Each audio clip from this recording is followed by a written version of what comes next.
Ah, we're live. Sorry, everybody. We had some technical difficulties. All my fault. So we're a little bit late. I know there's probably thousands of people just anxiously waiting. Well, there's You're three gonna have to people. change some names around now. Oh, got me as Charlie. Let me move Charlie over here. Where'd Johnny go? Johnny's gonna pop up.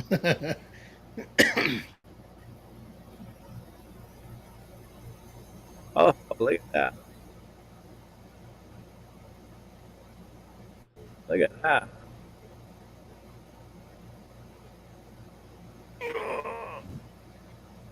And we got, I'm going to get rid of I could probably sit up in my seat instead of slouching. your froze. There you are. I don't know. I think it's that Starlink. It's cloudy.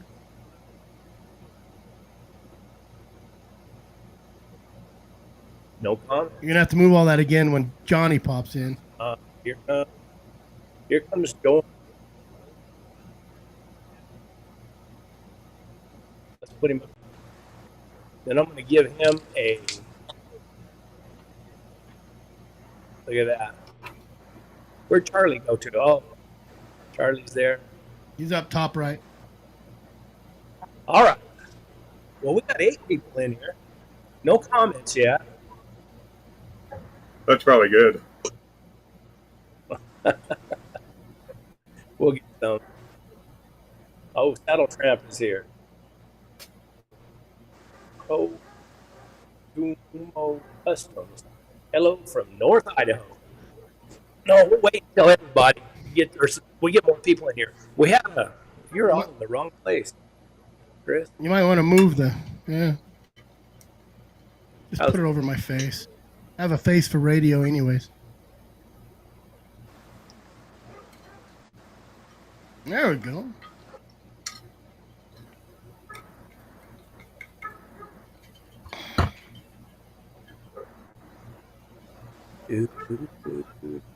Technical difficulties. Yeah, it was fault. Had to restart it. Well, what happened is I got this new webcam, and it's not on top of my computer. I got it on a little tripod right here in front of my screen. So typically, and everybody does it, just like Charlie was doing it earlier. You look at your screen, and if your camera is not right there,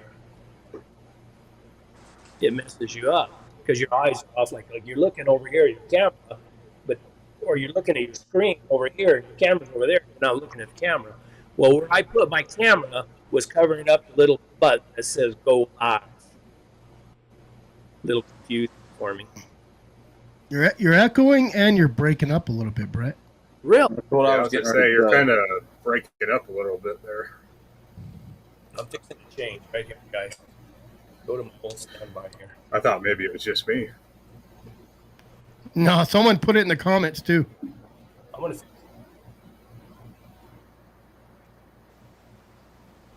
Can you hear me?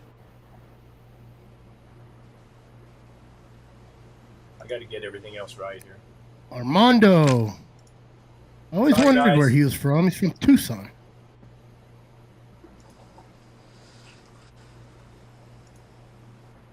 Can you hear me?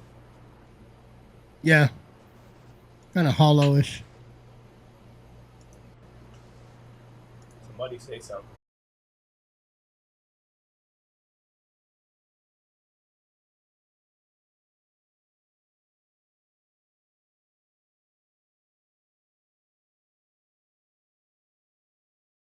I have a tough crowd today. Everybody's putting in their 2 cents there in the comments.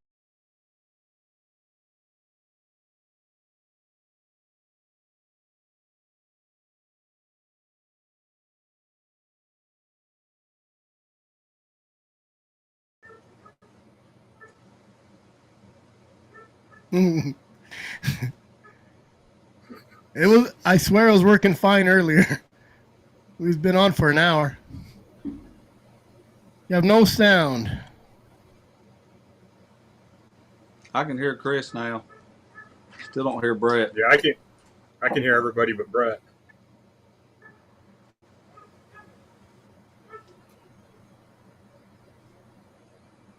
I swear, as soon as we went live, it all went to crap.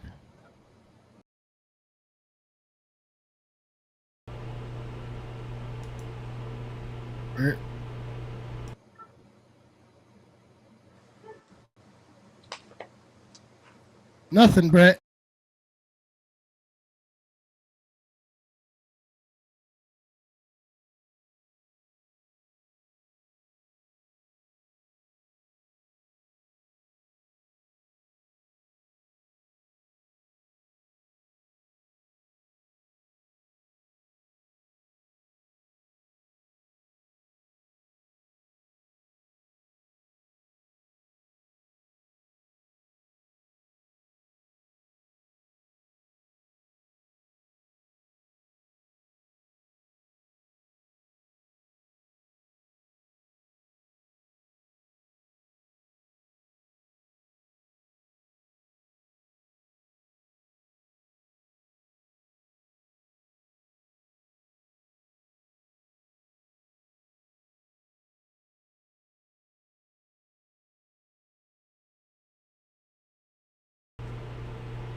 Can you hear me with this one? Testing. Yeah, it's working here. I got it turned up too high. Testing. That's better.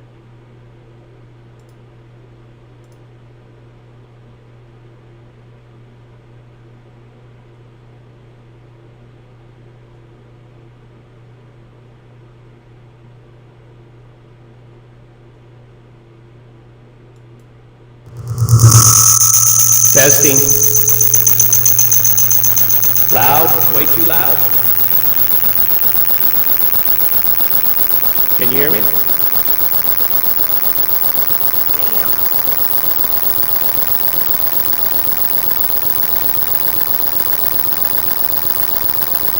It doesn't do any good.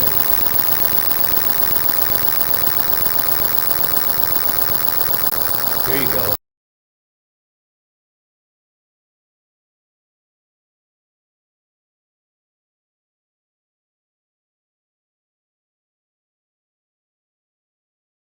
I don't know what's wrong with it. You can sound underwater. I feel like I'm underwater.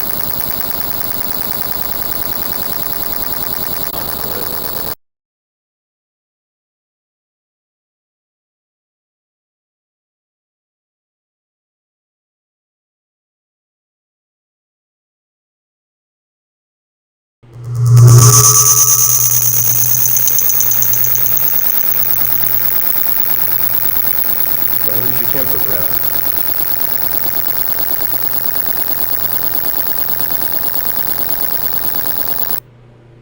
Now can you hear me?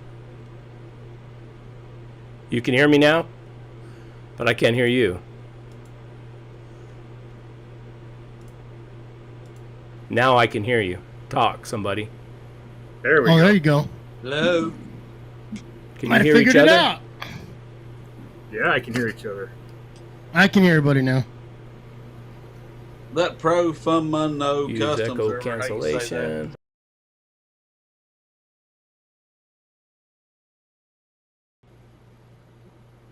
Okay, so you can hear me. Do I sound terrible? No, you sound good to me. No, You gotta sounds nod fine. your head because I can't. For some reason, Yeah, For a some little bit reason, of a I can't breakup, hear but not nothing bad. now. And I don't know if it's my computer or this stinking program. I can hear everybody. Yeah, I can too. Output, internal speakers, input, Yeti, output, internal speakers.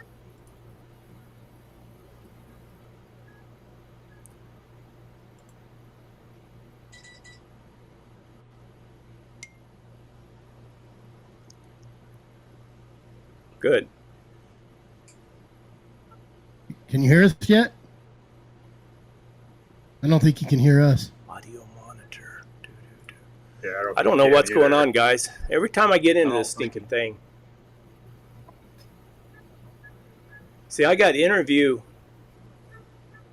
See, I can mute you guys like that, or I can turn you on. But it's not turning on for some reason. Now he's delaying. You guys see him delaying? So, just be patient with me. We've already lost some people out of here. Like 20. I bet he's having bad. I don't blame him. I bet he's got some bad internet connection this evening or something down there. Probably. Out there. Mine was bad. Yeti. I got that set right. Well, everybody can hear us. Charlie, Charlie, where are you from? I'm up in Oregon. Oregon. Yeah, I live about 10 minutes south. I don't know. I don't know what this program's doing. I don't know. It's what happens when we change it from Monday to Sunday. We're not supposed to do this on Sunday, I don't think.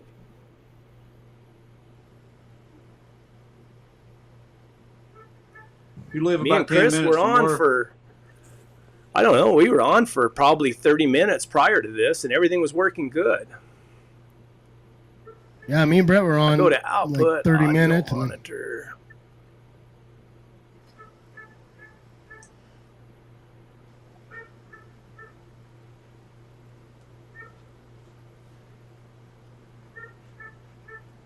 Well, we just got home right before I got on with y'all.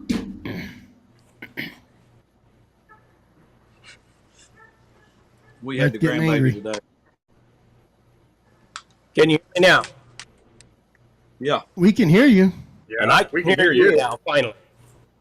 Oh, goodness. Now we got to get everybody back.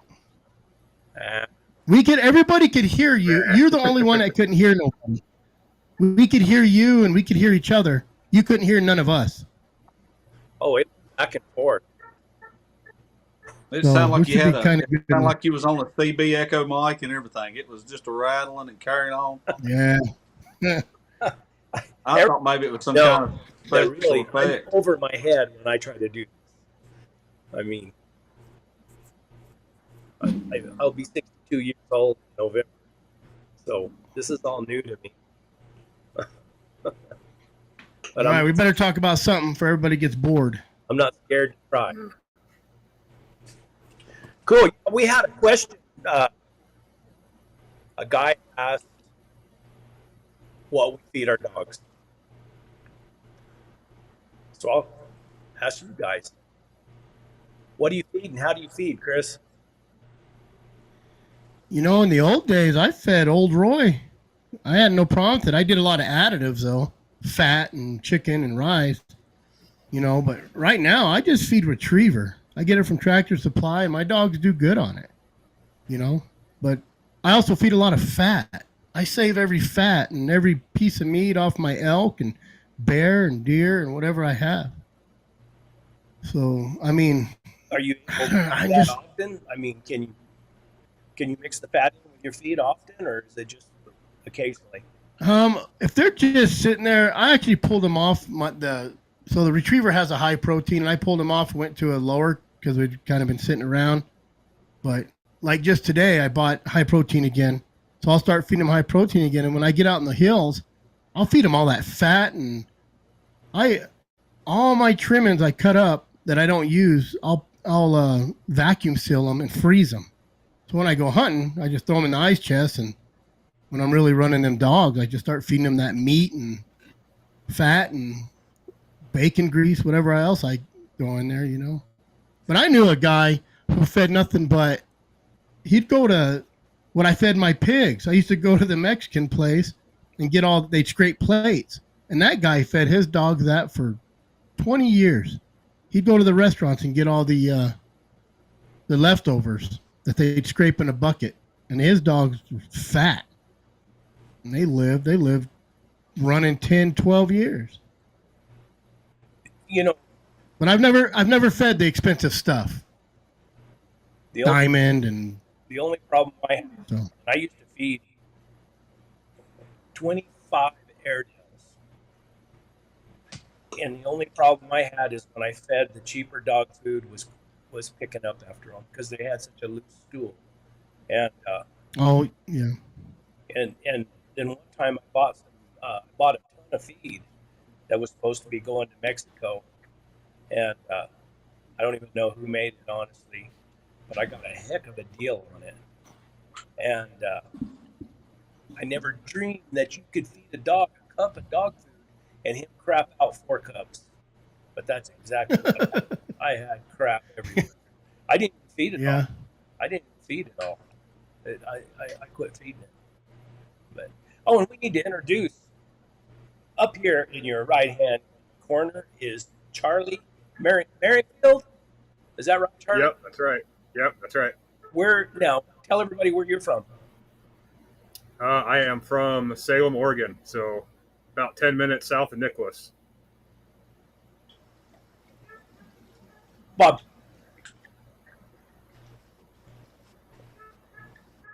Are you what was that? No, I am not a bobcat hunter. I gotta say it the politically correct way. I am a raccoon hunter. Oh, okay. There you go. You've been watching. There you go. Raccoon and rabbit. Our lives then. Yeah, raccoon and rabbit. Oh, cool. So what kind of dogs do you run then besides, you run registered dogs, grade dogs? So I've got one blue tick walker cross that I got off of Facebook. She's not anything. She's not registered or anything. I actually have a full-blood July foxhound that I run with them. And then I've got 2 registered blue ticks. Does that fox tree locate the tree? She kind of trees. She locates really well.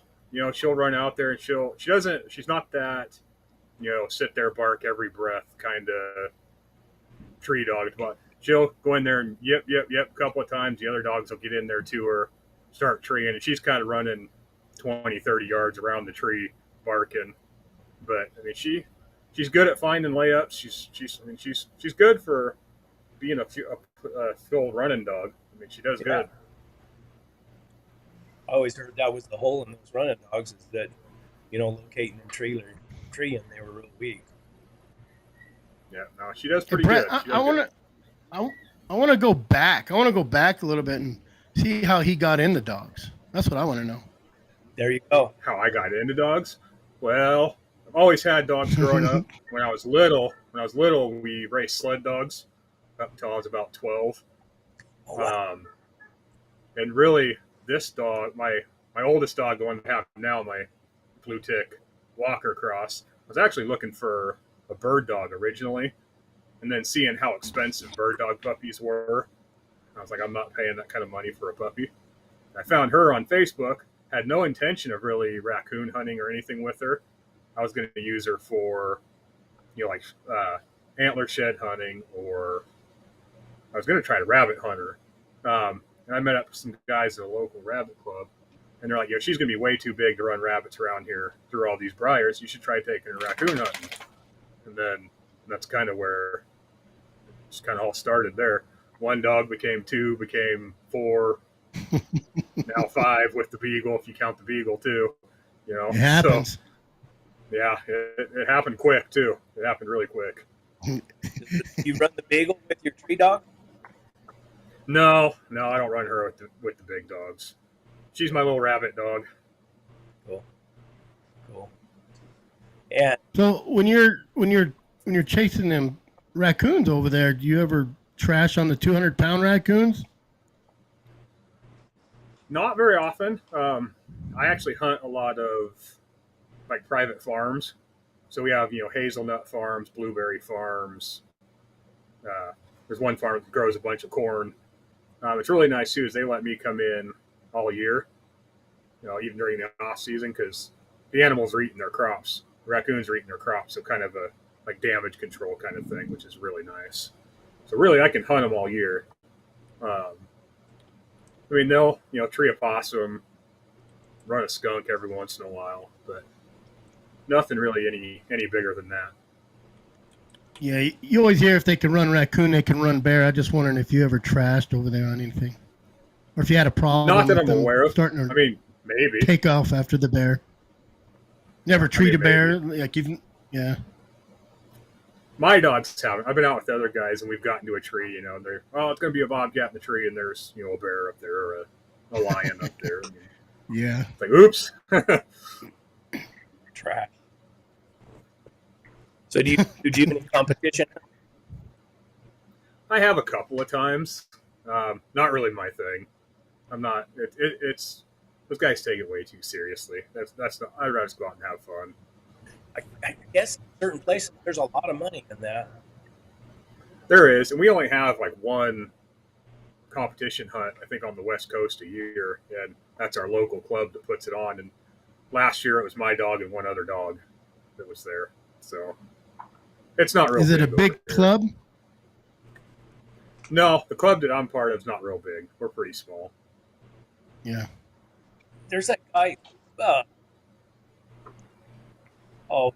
Did a podcast with Hounds XP. Josh, what was it? You guys remember his name? He just said he quit doing it. I guess he doesn't have enough time, and I really enjoyed listening to him because he was really deep into that competition raccoon hunting, and I never realized there was that much money in that stuff. But there's a lot of money in it. Yeah. And that's all them guys do, though, right? I mean, that's all they do. Well, I imagine it's like anything else. There's different levels. There's probably some little clubs that have just little fun, contests and stuff, and then it probably has that's what I do. Pros. Yeah, I think I might be wrong, but I'm pretty sure like the World Championship UKC hunt is $100,000 is first prize. I mean, that's big money. I think it's 100,000.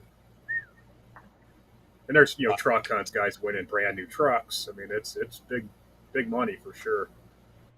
That's all back east, though. Usually, right? You got that up there by you? Most of it, yeah. No, we don't have to do that back east. Yeah, back east, they're serious. Yeah, I hear nightmare stories from people like that they'll get a judge and their buddies hunting, and the judge will be like, "I don't see no eyes." He said, "Y'all have a light right on it. Right there's the coon. You can see his eyes. You can see his tail. There he is." And the judge goes, "No, scratchy dog. That's not a tree." The what? Judge? They'll cheat. They cheat. No, I know, but what did they guys for? The raccoons. Yeah, raccoons. Raccoons. I said, I messed up again, didn't I? Oops. They haven't hit us for that. They haven't hit us for that in a long time. I think they realized that. Well, yeah. Talking about dog. Yeah. Well, but they'll say there's the raccoon, and the judge will say no, it's not. Well, just about anything like that when you start getting that much money, and if people figure out a way to cheat, or at least turn buddy system. Yeah. Try to figure out advantage they have everybody else. I would imagine. Yeah. But anyway, how about Uncle Johnny? Uncle Papa Johnny. I always say that backwards. Did you used to raccoon hunt quite a bit? Say that one more time. Did you used to raccoon hunt a lot? No. I've went out with some friends. Only thing I've ever done is I had some rabbit beagles when I was younger, and I had those bear dogs. That's all I ever done. And I got into the bear dogs really too late in life in this area. Never too late. I have to walk it. Pretty rough ground sometimes with bad knees to get around on. So yeah, you can. I get a mule. Like I said, well, there's places here that you can't ride. My dad can actually tell stories that, about he's ended up in places years ago riding horses that they'd end up there and then realize they weren't supposed to be where they's at. I mean, that's on national forest, places you're not allowed to ride. So The brush too thick to ride most places there.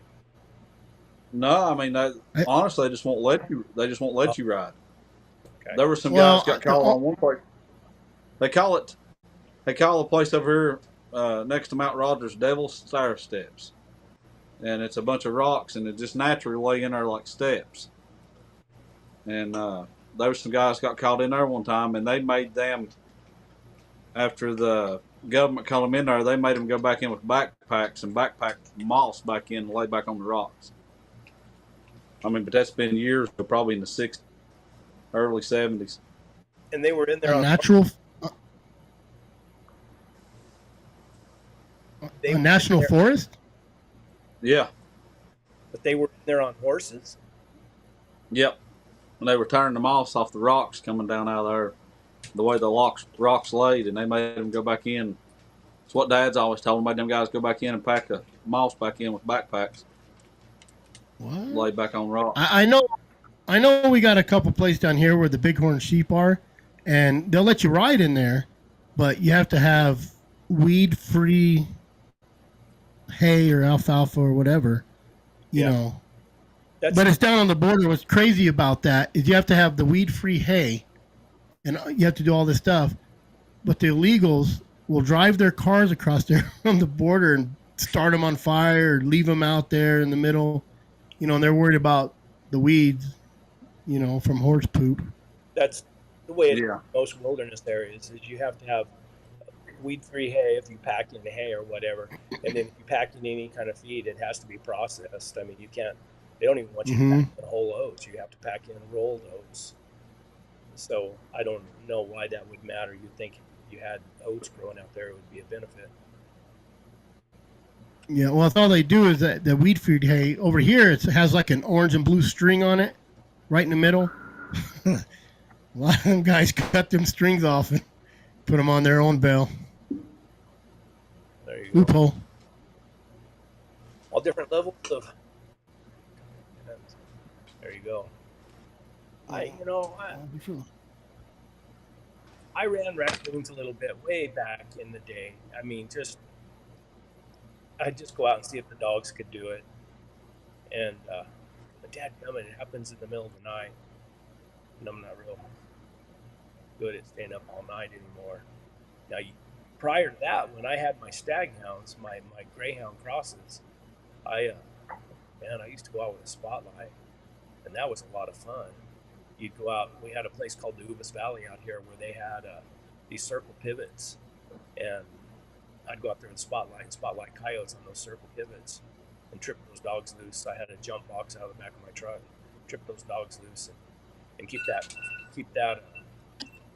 uh, keep those coyotes in that light, and let those dogs run, and that was a lot of fun. I mean, but I was a lot younger then too, and then Yeah. after a while, that's how that evolved to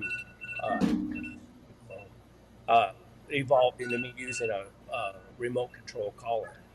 And the first collar I had, that was way before Fox Pro came out. I put it together. It was a Johnny Stewart converter collar and an Azadin remote mic setup. You had to have a wheelbarrow to get it out there, and I'd set it up in those pivots and let it just scream, and I'd take off and go try to spotlight some other pivots, some other places, and then I would come back, trip on that light, and those coyotes would come into that call, and then I trip those dogs loose. It was some good sport. That's where I did that too. What's that? that seems like a lot of fun. Those greyhound dogs with those coyotes. I love the sight. I mean that was a lot of fun. I caught that lion. I got that video on my channel where I was doing the same thing, and I had the call, and I called that lion in, and the dogs caught him. But that was a long time ago. I enjoyed it. I really enjoyed those dogs, and they were easy to keep. They weren't. They were quiet. You know how hounds can be. They're not always quiet. The sight hounds were real quiet, easy to be around. Real easy to be I think everybody raccoon hunts when they first get dogs. I did. I did a lot of raccoon hunting. So down to the local It always creek. amazes. It always amazes me when I take people out that have never been, and they're like, "Man, those little things are mean." Yeah, yeah, they're cute and all, but they're mean. They're tough. Yeah, they are. You know, everybody catches those babies and they grow up, and then they get a little older and they become more. They could become aggressive, even if you hand raised them. For sure. I'm going to do some audio testing here. Is that any better, or there's still a bad echo? It's not a bad echo. It's just a little echo, but it sounds like you're too far away from the mic and it's trying to pick up, but it.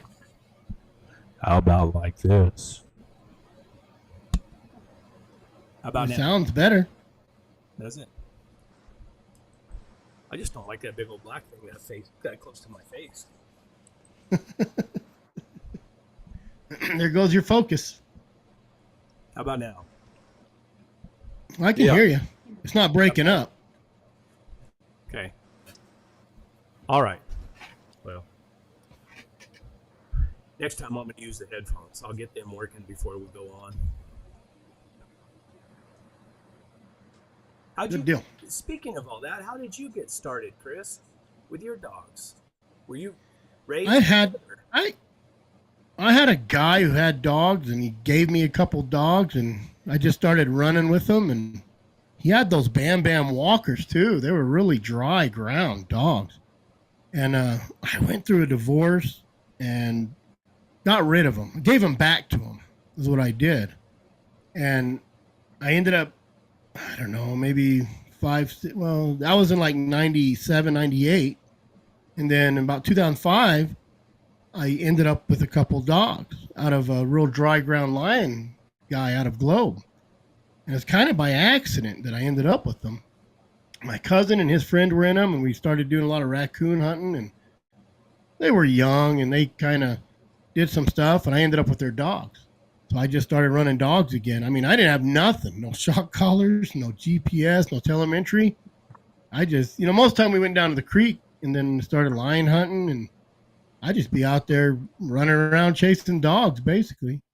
And then as usual, it starts with the one or two and just grows. And then one day, me and a buddy of mine called and was like, asked if I wanted his dog. And I said, why? And he said, well, I no one to go hunting with. I said, well, let's go. We decided we were going to go bear hunting. This was 2010. And found a bear track, and dogs didn't even want to look at it. And I remember we loaded back up, and I said, man, bear needs to run across the road. And not a quarter mile down the road, that bear we found his track ran across that road, and we let dogs out, and they chased him, and a quarter mile had him in a tree. That was the only bear I've ever shot in my life. The first bear, and that was in 2010. But it ruined. Now man, it's fun to chase those bears. There's days I'm like, I hate it. But then winter comes, and I go back to the desert, and I get on my mule, and I go chase them lions that you can hardly catch, and I just have fun out there trying to catch lions. Look at Charlie. What's going on here? Put a glare on Charlie. Fluorescent. Oh, there you go. There you go. Yeah, it looks like he's really ready. So many technical difficulties today. What is going on?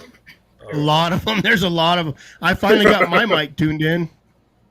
Yeah, we worked the whole for 30 minutes before we went live on Chris's mic, and I never dreamed mine was going to be screwing up. Yeah. But that's how I got into dogs, and been in it ever since. John, how did you get started with dogs? Was it a family thing, or was it just something? I can't hear you now.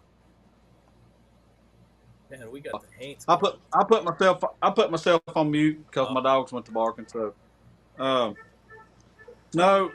By the time I come along, my grandfather had quit, but he used to be a raccoon hunter and a big beagle hunter. And like I said, my dad got me a couple of beagles when I was younger, and we ran them. I won't say we ran them serious. We ran them, and I've always been like, I don't want to use the word obsessed, but just fascinated with bear hunting. You know, bear hunting in general. Like, just bears fascinate me. And I worked with a guy, and they had bear hounds, and he offered to take me. And it was a few years before, we worked everything out and got to go. And after I went with them, man, I was hooked. And everybody's like, "You'll have to have hunt some hounds now." I said, "No, I'm not going to do that. I'm not going to do that. I'll hunt with y'all, and Mm. I'll I'll burn a tag for Wait, you so those that your dog gets those huh? guys told you to get hounds? Yeah, they're They're not not your friends. friends. They're not your friends. Because any friend would tell you, don't get hounds. Don't do it. Well, they kept really. I guess what they were saying was that I would end up having to have hounds, and I said, "No, no, no, no, I won't." Froze up. Well, then I ended up with a buddy that he ended up buying a blue tick Jip off of somebody, and he bought her in a litter of pups. And I I ended up buying a pup off him, and I may not have gave her enough time, but I had another dog here that were interested. That was interested in a track. I mean, I don't know what she was interested in because it was summertime and I couldn't find anything. But just here along the house as a young dog, she was interested in it. Well, that other one wasn't even interested in looking to see what she was smelling. So I got rid of her.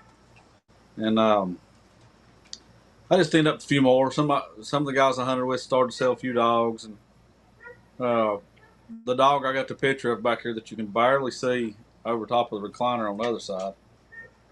No, wait a minute. Which side? Right here. You can barely see me and her right there. I ended up with her, and her name's Lily. And when I had to sell out because of my neighbor and thing, I had to let her go. She was a good trail dog. I mean, she's getting older, and the girl that's got her now, I asked her a while back. I said, "Did I tell you the truth about her?" And she said, "Yes, you told me the truth." I said, "We know when she opens up that it's a bear and that we've got a race." And I sold her to her pretty cheap because of her age. But she accidentally got bred, and she had a litter of pups by their male dog that's a pretty good dog. So she'll probably end up with a pretty good litter of pups there. But that's how I ended up with them. And I really want probably a cur dog now, but it'll be a while before I get one because we've just got way too many pets. Will you run bears when you get a cur? But I might, if it'll go with some of the guys that go. I may get me a cur and try to get it started on squirrel and over to raccoon and kind of do like George does with Scruffy and that feist of his Scruffy. Yeah. Just a meat dog. Just something to have fun and tree with. Yeah. Won't really care what it puts up a tree as long as it puts something up the trees. Well, need a rattlesnake. I would like to get rid of a Chihuahua. Is that what's market? That's what's growling right now is that Chihuahua, my wife. She can't stand it because somebody else gets too close to my wife, so she's got to growl. She sits on my wife's shoulder like a parrot. She's sitting over right now, just on her shoulder like a parrot.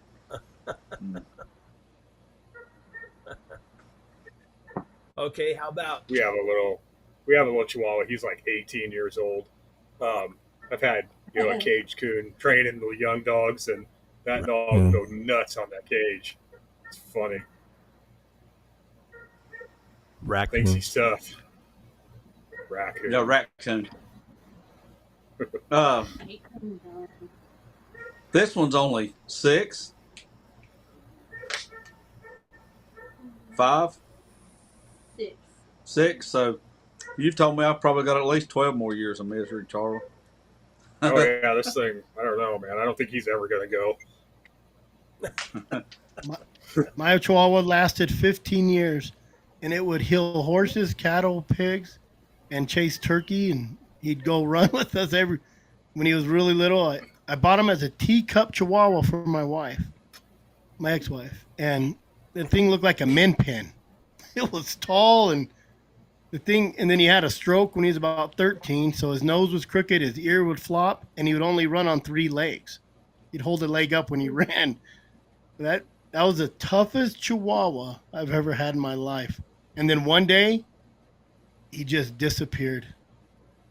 Just disappeared. This one weighs. Out chasing This one coyotes weighs or about. something. She weighs about 4 pounds, and she growls at everything. But like Tammy left and went to the beach for a week. Done the same thing last year. She went on a trip for a week. The Chihuahua did not growl the entire time until the night before she came home. And done it till she didn't growl the entire time until the night before she came home. I'm like, she knew that it was time for you to come home and it was time for her to start growling again. But she can't stand for one of these other little dogs to get close to my wife. If they get close to my wife, she gets mad. I mean, sometimes she growls at herself. I think sometimes she hates herself. She growls at herself sometimes. And I had a friend that had one, a black one growing up, and that dog's name was Pepper. And that dog didn't have any teeth, and it was still alive, and its tongue would hang out of its mouth. I've seen that. It didn't have any teeth to hold it in, so its tongue would hang out of the side of its mouth, and it would act like it was going to eat you alive when you went to their house. I'm not a Chihuahua person. A buddy of mine's mother or grandmother had one, and it was kind of like the one you said. It didn't have any teeth, and the tongue hung out of its mouth, and she would act like she was going to eat you alive. But no, how do we get on Chihuahuas? We're supposed to be talking about. I don't know. What kind of dogs you run? And then, Ooh. me, what did I run? Yeah. A favorite, I've always, people talk about papers and stuff like that, and I always said, trees make paper, paper doesn't make trees, kind of a little stupid thing to say. I like a dog with trees, but I favor really a walker. Like, I don't know. I don't know if it's just the look of the walker. It's just that I've had good luck with the walkers that I've had. I favor the walkers. Yeah. I've tried blue ticks. I've never had a blue tick that I could get to do anything. I tried a blue tick and a red bone at the same time one time. And I got ripped off on a red bone. I just trusted somebody and got ripped off. I went and picked him up. Had him a week or two, and season opened. Chase season opened. Had a buddy that had the blue tick, and he said she was running something that his Raccoon dog would not run at night. He said he would go with her and turn around and come back. He wouldn't run it. So I took him, and the guys were running a bear when I got there. I got there a little bit late, and they were already started the bear, and that bear come back down and circled right against the road in the weeds. I just dumped the box. When I dumped the box, everything I had left out of there screaming. The red bone run with the rest of the dogs right down to where the bear come next to the road, and they turned and run up the bank, and he stopped and took a big dump right there in the middle of the road and just stood there and looked around like, what are they excited about? The blue tick, instead of going down the road to the right like she should have, she run up the road to the left and across the other side of the road and wouldn't even bark on it. She just run around acting ignorant. So I've had some English dogs, had some English Walker Cross, but I just favor a Walker. Just favor a Walker dog. That's what most everybody over here runs is Walkers. You very rarely see a blue tick. I mean, a blue tick is probably as pretty a dog as you'll ever see, really. I mean, they are. But I've only been around one or two that would run, honestly. The ones I've seen, I've been around. My buddy had a blue English dog, and she was what was her name? Kitty? No, what was that Blue English dog with Dusty's name? She would run, and he sold out. The guy that actually got me started going, he sold out because he's a lot younger than me, and he's got two little girls that are playing softball right now. So he's been traveling around with his girls playing softball. He'll get back into it later, but yeah, I just prefer a Walker dog, and I like kind of a solid blanket back dog. If I'm picking a pup out, I like one that's kind of got a solid blanket back look and not a lot of white. You know. Charlie, where you're at, are there a lot of bobcats? Oh yeah, yeah. Like I said, I live like 10 minutes south of Nicholas. I've been out Oh, hunting with him a bunch of times. So oh. yeah, there's a bunch of bobcats up here. How, you ever think about getting into the bobcat hunting, or I've thought about it, um, but like getting to a tree in the woods is kind of tough for me. I've got knees that are going bad. I got COVID right when it first started, and I've got that whatever they call it, that long COVID, oh, really? where my lungs are pretty messed up. So it's hard for me to do a lot of hiking deep into trees, and I don't have the patience for it, honestly. Like I like going out and running a raccoon. I can go tree a couple in 2 or 3 hours and go home. Get your fix and go home. Yeah. Yeah, I don't have to drive. I think part of it was part of our club. We do a wounded warrior hunt every year for Purple Heart vets, and we took these guys out and we ran a bobcat for 11 hours before they finally got it put in a pile of rocks. And that kind of I was like, this isn't a whole lot of fun. I'm kind of bored. Like, I want to see something happen, and that kind of I don't know, maybe someday, but and I don't have the time to put into making a bobcat dog. I mean, I don't have, I get out once a week if I'm lucky, twice a week. I just don't have the time. I'll go out with people that have them. I'll go out with Nick and go run cats or with other buddies and run them, but I just I'm know not going to do it myself. that's big up there where you're at. I've always heard of it. Yeah, it is for sure. It is for sure. Who is that guy who wrote that book? David, how do you pronounce his last name? He wrote the book Bobcat Hound or Bobcat Dog or something like that. David, I always want to say Pigtail, but that's not his. It's not how you I'm not pronounce sure. his name. I don't think. I got that book around here somewhere. But I think that's where he spent a lot of time, was up there in Oregon. Yeah. And, I mean, there's a lot of place for him to run. That's for sure. yeah. I know I've caught a few bobcats, but they're hard to catch in this country. I mean, real hard.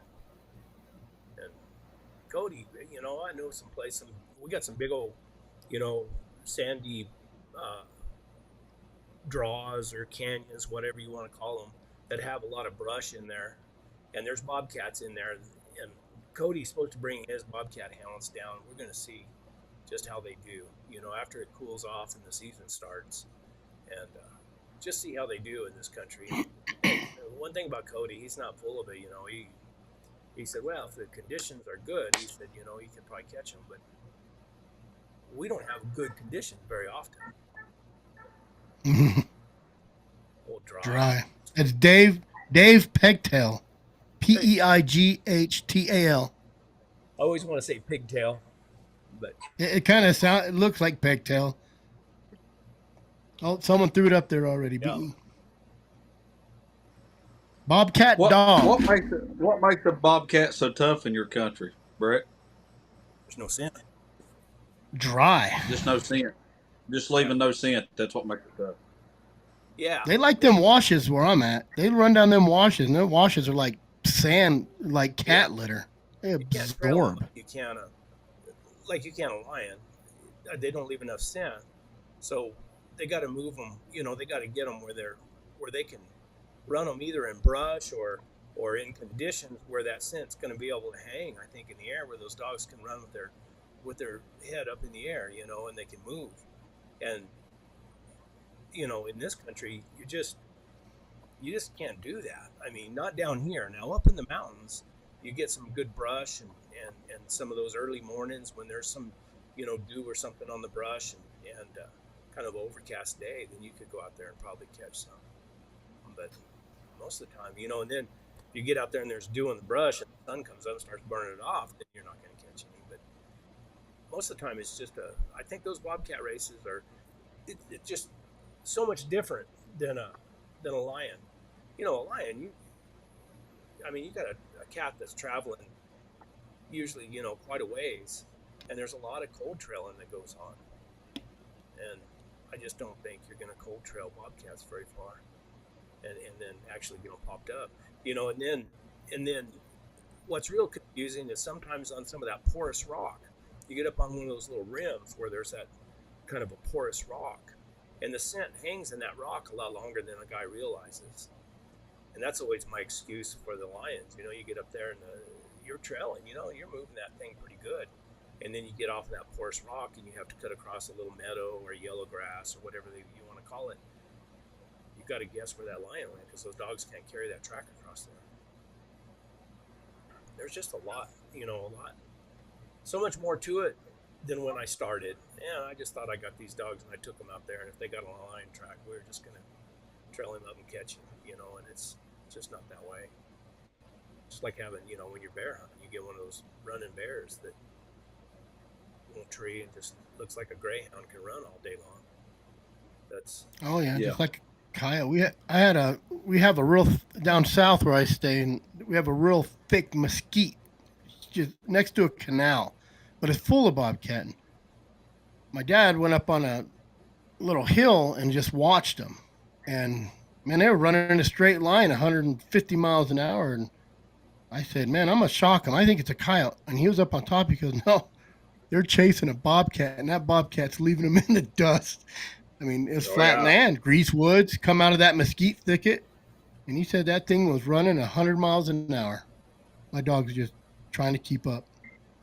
So, and I was I thought it was a coyote the way it was running. Them coyotes, they just like to run a straight line. Just get out of there.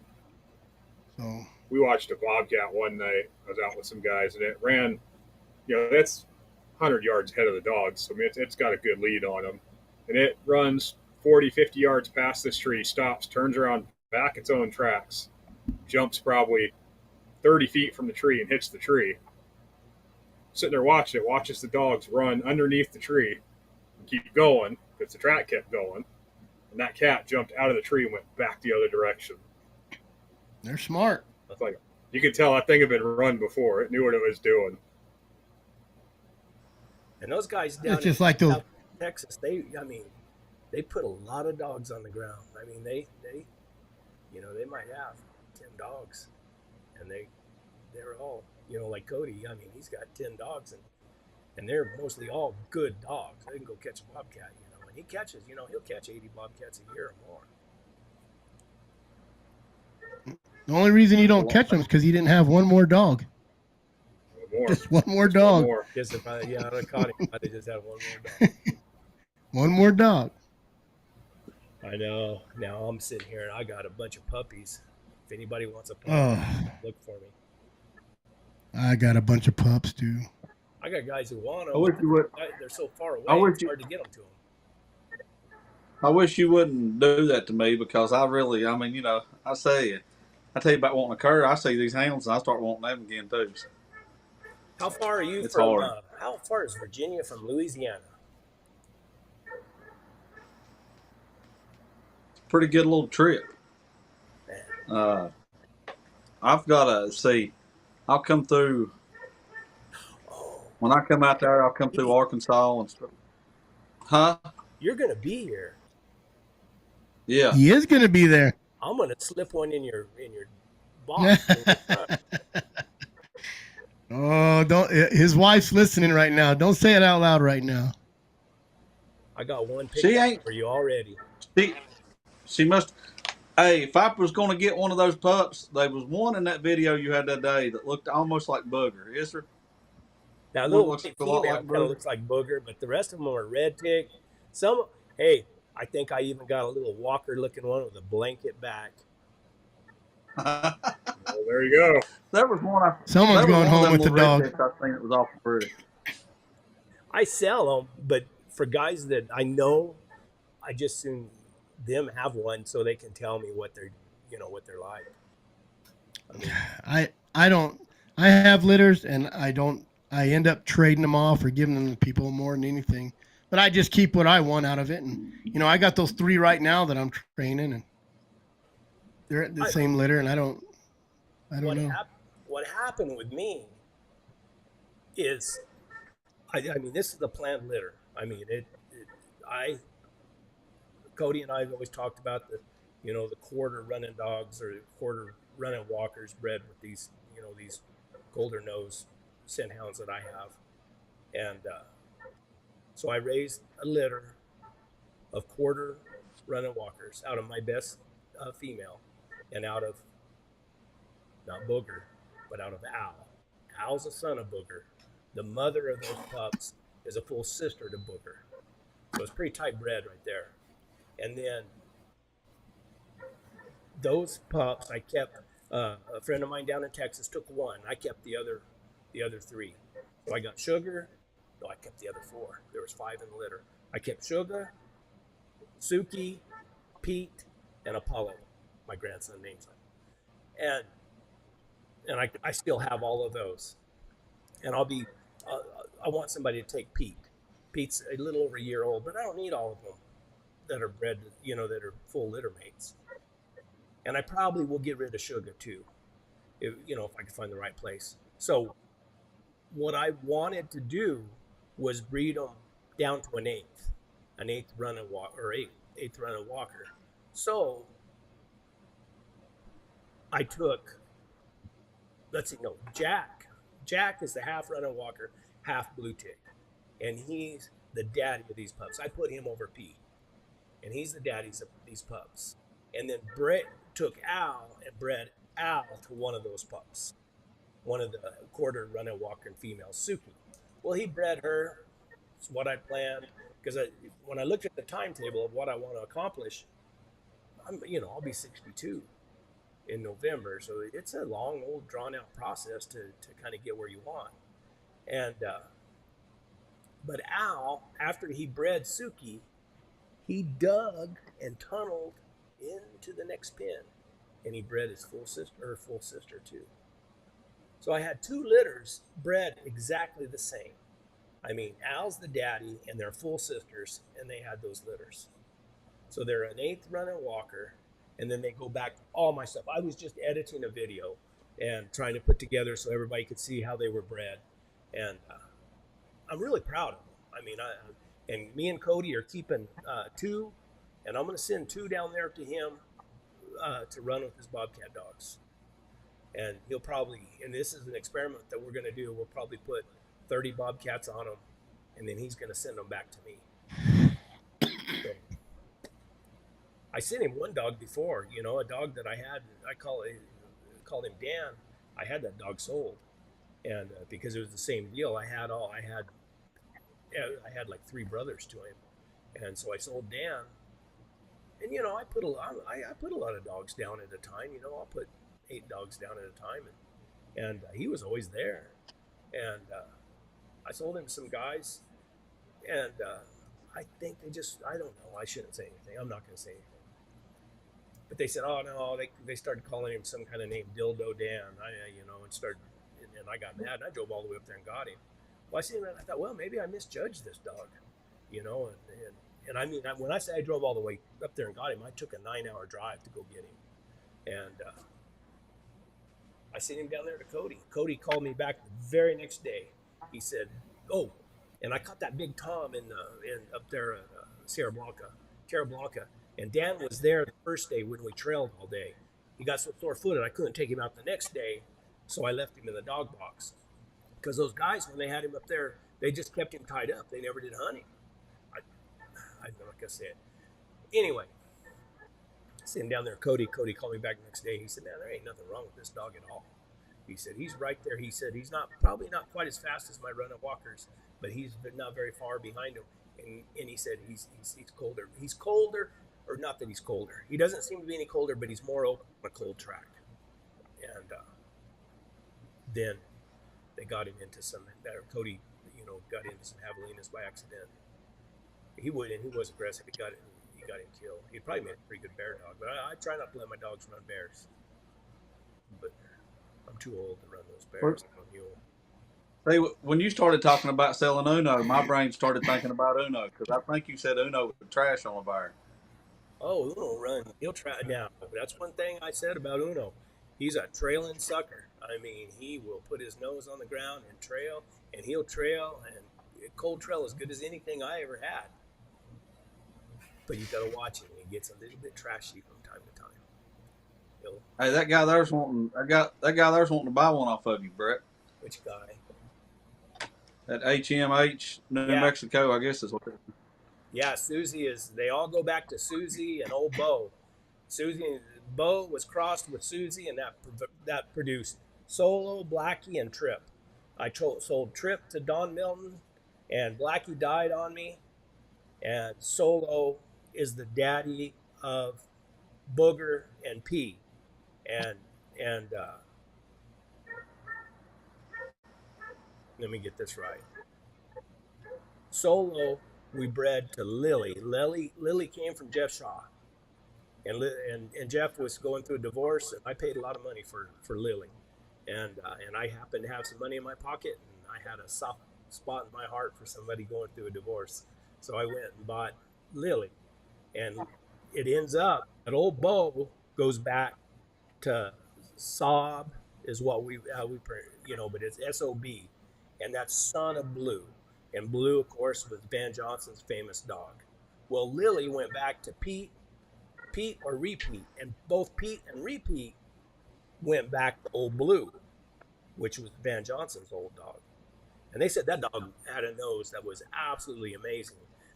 I don't think he got the credit that he should have got because because Van Johnson runs bears and Van Johnson's in Colorado and everything. He wasn't out in the old dry, nasty desert like a lot of the more famous dry ground lion hunters are. But that dog had an amazing nose. They said he would out rig his other dogs when they'd keep him just in the nose tack room of a horse trailer, and he could. But I think he was like a lot of these dogs. He could get a little trashy, and but Solo. So when I bred Solo, Lily, I ended up with Booger and P, and then it was a pretty big litter. And Ty Hare took some, and Mike Dempsey took some, and there was another outfitter up there somewhere that that took some, and then I think Ty Hare ended up going and getting those two pups from that guy too. And then there was another dog that I bred that I raised called Bones, and Ty Hare got that, and I raised Bones until he was probably 6-7 months old, I think, and he would trail, and I had him broke off javelina, and he was a good dog. And then I guess Ty took him, and of course Ty's a really good hunter, and he went up there and he made him a real good dog. But all those dogs I won't keep a dog that won't trail. I just won't. A lot of my enjoyment comes from cold trailing, and I mean, don't get me wrong, I like to finish out a track, but if they won't cold trail, I won't keep them, but I dang sure won't breed them. So, who is HMH Hounds? Who is that? How do you know? How do you know Susie?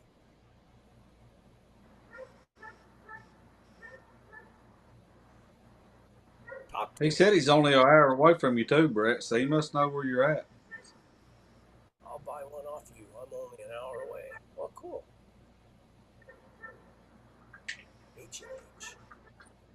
Yeah, let me know. Yeah, I got all those pups. If you're that close, come on out and pick one out. What? They're an eighth running walker, and they're double bred back to this. All that same stuff.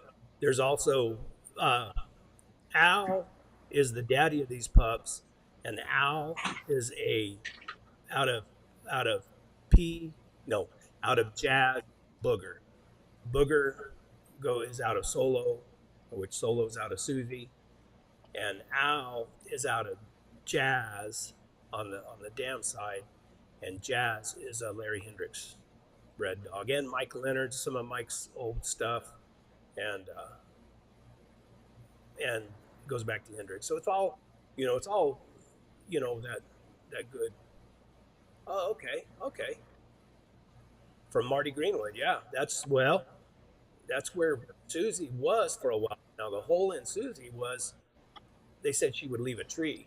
So if you hunted around Susie, you probably know that. They always said that there was nothing had a better nose and could move a cold track as good as Susie. That's what I always heard. And I hunted her for a while, and she dang sure was a good dog. Now she might, you know, you might be trailing a cold lion track, and then she'd leave it for a bobcat track, a hot bobcat track. But I don't know. I guess that's not bad sometimes. Did you say that she'd leave a tree too? Is that what you said? If she was there a while, Yeah. would you find her? Would you find her Not on if she another could see track it. somewhere? Not if she could see it. If she could sit there and look at it, she's all right.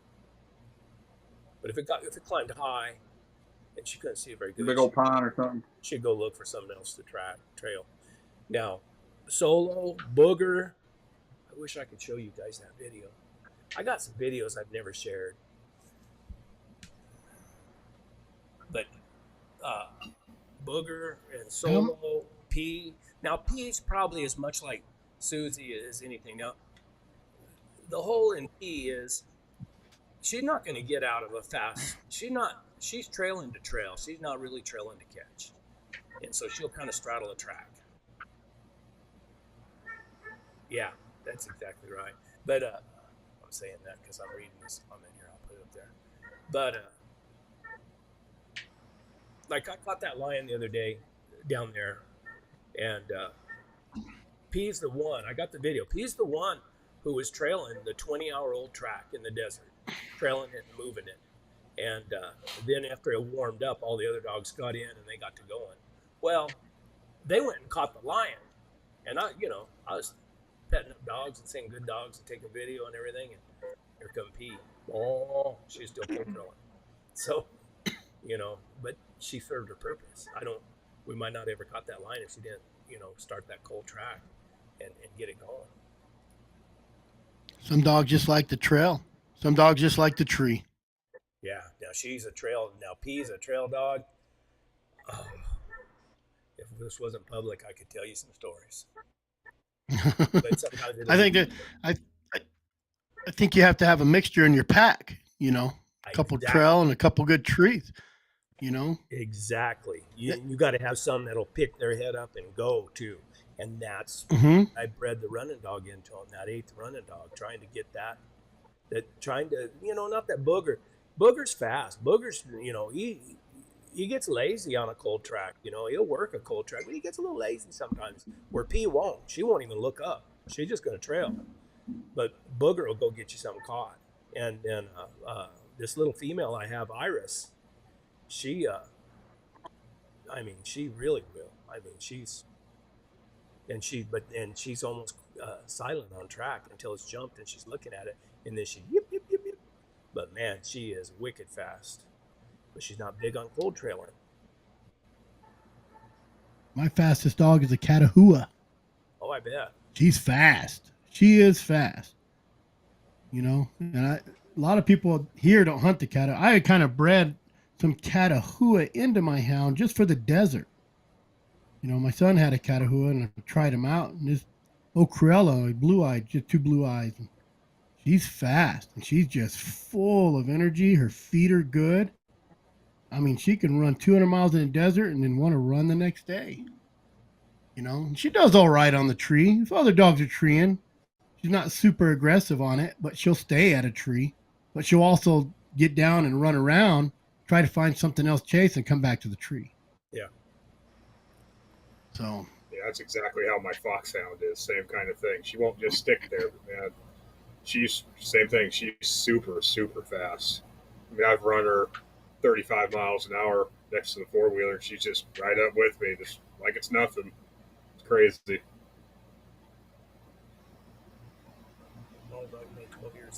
Cameron Coleman. How many pups can you get trained at once? Oh, really? Yeah, let me put that up. How many is too many to get going out of the same litter? I know some people that say that you can't train more than one pup with a pack at a time, And then I know other guys that'll keep the whole litter and try to run them all, and then keep the best out of the litter. Well, I keep my litters. I always keep my litters, and I train them all together, and I start them at 4 weeks old. I spray a little lion or bear scent on a rag. I get them playing with it. I get them, all right, get them a little competition together, and kind of see who's more interested at first, and it will change.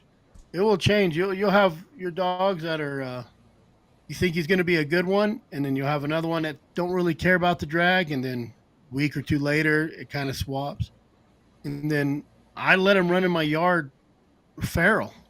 I let them chase whatever's around. They'll go chase some rabbits or barn cats or what's around here, and then once they get a little older, when they get into their like 3 or 4 months old, that's when. And I'm kind of spoiled because I got older dogs. If you have older dogs, you're better off.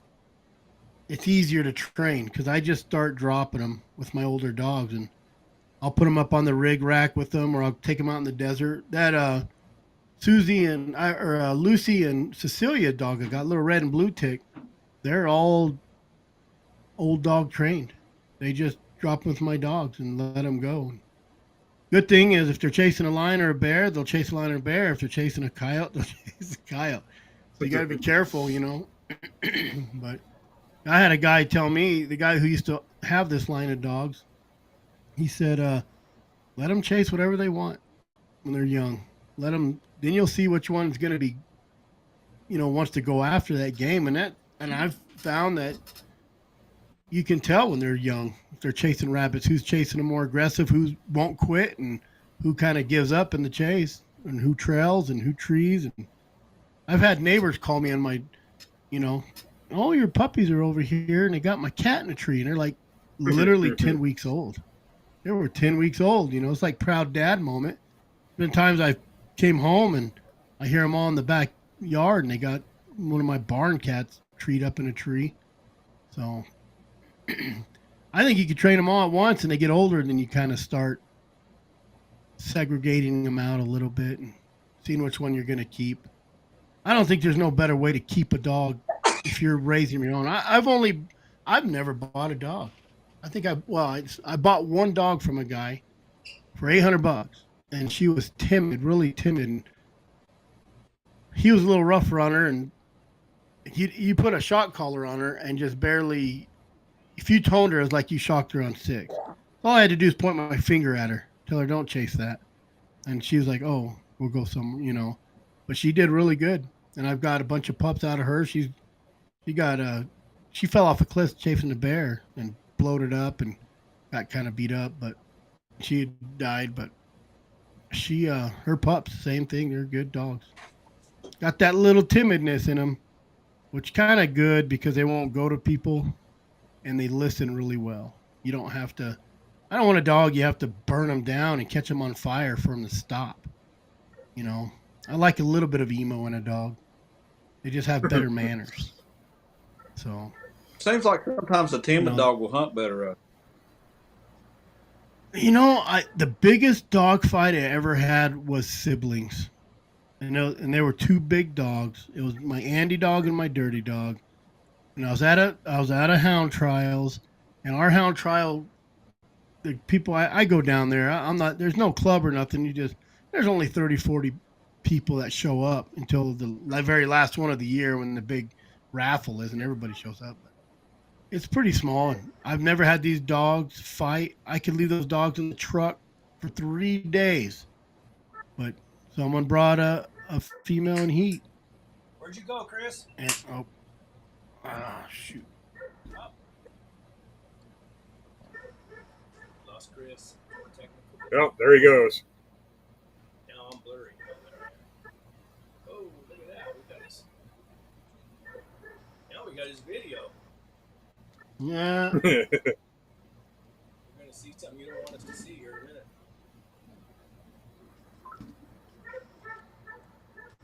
Crap. Whose dog? Boy, this has been a night. I know that. Hasn't it? Man, I tell you. Midnight blue outdoors. jinxed us. Yep. Maybe. I don't know. I had all kinds of problems. Well, I know it's not my internet connection because I pay a lot of money for it. It's fast, so it better not be mine.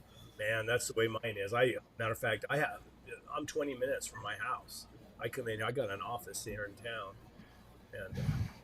and I bought the Comcast so I can have fast, good internet.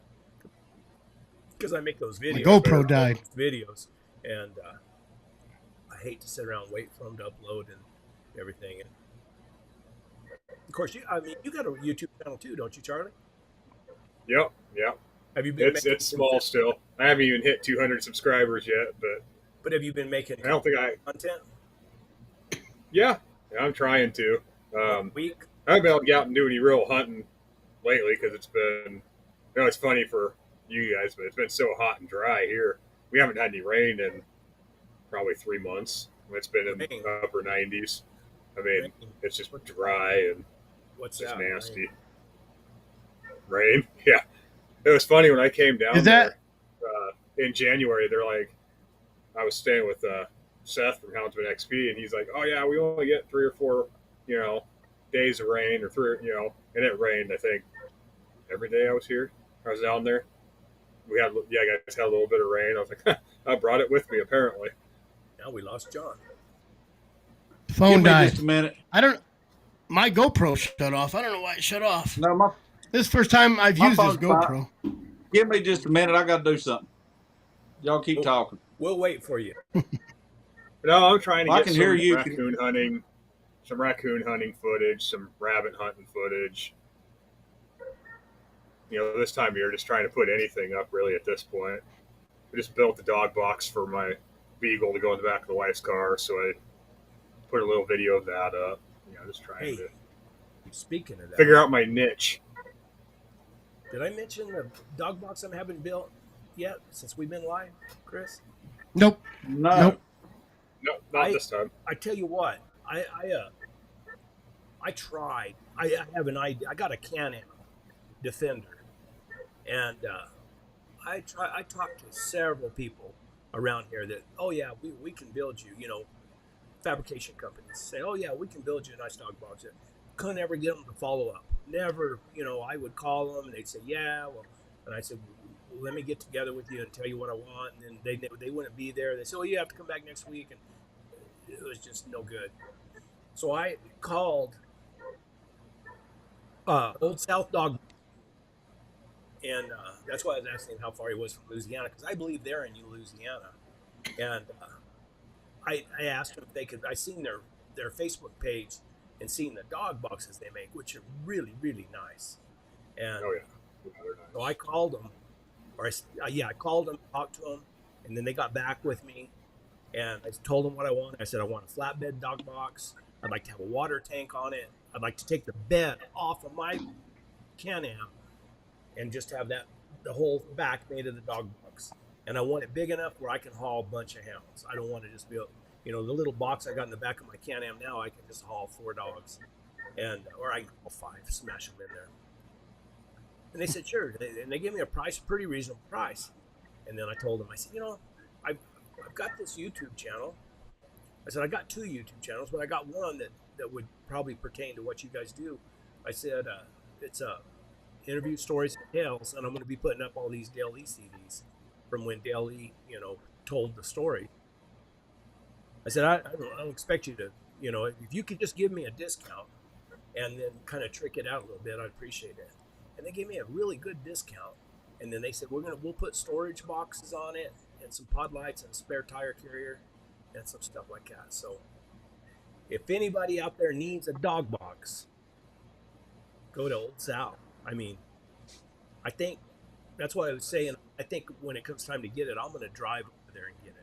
I think I'd like to see their factory, and then maybe I'll pull my trailer and take my Can-Am and they can help me put it on. Make a video. There you go. Make a video. I'll video my trip to Louisiana getting my dog box. But yeah, I prefer, I hunt on my mule. I mean, that's really what I'm hunting. I load up the mule and I take off and I go. And I really, now that I'm retired, I want to be able to go and pack in and and go into a lot better country, go to different places. And, but when I don't have time, I still, like this morning, I took 4 dogs out this morning, but I take them down to the river, where there's water and everything. And I try to get dogs out, every morning. But I'd like to be able to haul more than 4 or 5. We won't talk about how many I got, but I'd like to haul a lot more than that so I can get them all out. I feel, even during the summer, I got to get them out. I can't, even if it's just to run down the road and stretch their legs. Yeah, I ended up. We started out me, talking about dog food. Yeah, we never finished. We could kind of, Chris said, Yeah, "Oh, Roy," and we all just kind of shut up. What kind of dog food do you feed, Brett?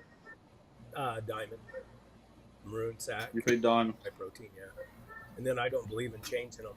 I don't believe in changing them from summer to winter. I just cut down on how much I feed. I feed once a day. I feed in the evening. I feed once a day. I try to gauge my dogs. Some of those old fat spayed females, they don't require very much dog food at all. And and I try to feed them just I got one of those scoopers and I measure it. And if I see them getting a little fat, I'll cut back. And then I got a couple males that they're probably a little bit of hyper energy, and I feed them more. And then the puppies, I feed them puppy chow. I feed them the Purina puppy chow. But what was that dog food I fed for a while? I kind of had a sponsorship from them, and they gave me a bunch of dog Joy? food. No, it wasn't Joy. I tried to get. Oh no, it wasn't Joy. It was. That lady basically told me to go jump in a lake. Yeah, I don't remember. I can't. I keep wanting to say show code, but it's not show code. Value pack. I fed. Value pack, and I fed that, and I really, really liked it. I mean, it was good dog food, and but the company that sold it here, I don't think they really liked handling it for me, because they would get it. They have to have a distributor, and they would get it in, and I would have to go get it from them, and I don't think they really liked handling it, so I kind of lost that deal. But and then I contacted Joy, and and I don't know. I don't want to say anything really. They weren't real friendly to me. Chris, I watched your video earlier, and I was cracking up when you called the kids little bastards. I said. That's good dog food. I really like the value pack dog food. I mean, the dogs did good on it. And then if you clean pens, what's good dog food. Because What'd you say? They good luck getting it. That guy there, the one that said value pack, does he have trouble getting it now?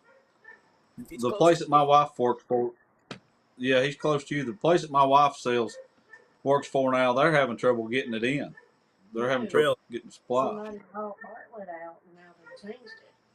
Oh, is that what it is? Mm-hmm. So what it is Bartlett Feed owned Value Pack.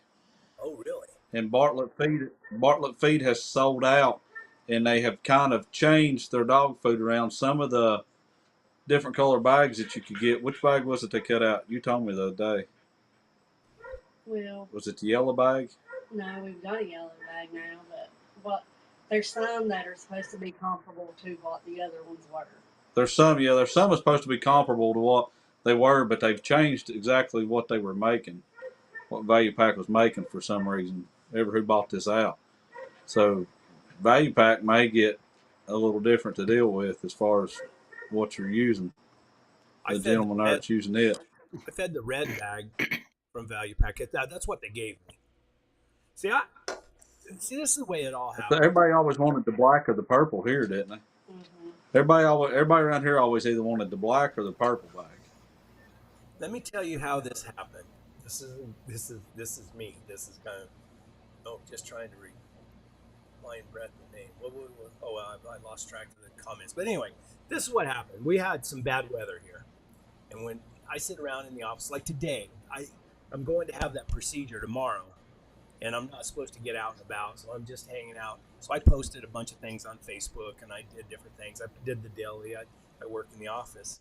And so years ago we had some bad weather, like 4 or 5 days of bad weather, and I got on Twitter of all places, and I found Purina, and Purina dog food, and I sent them a message, and I said, "Do you guys support hunting big game with hounds?" And the lady said no, and so I wrote back and I said, "You don't?" She said, "No, we don't support." And I made a big stink of it somehow. I wrote a post on Facebook, and I got lots and lots of comments. I mean, people, and I had companies call me. I forget which companies it was.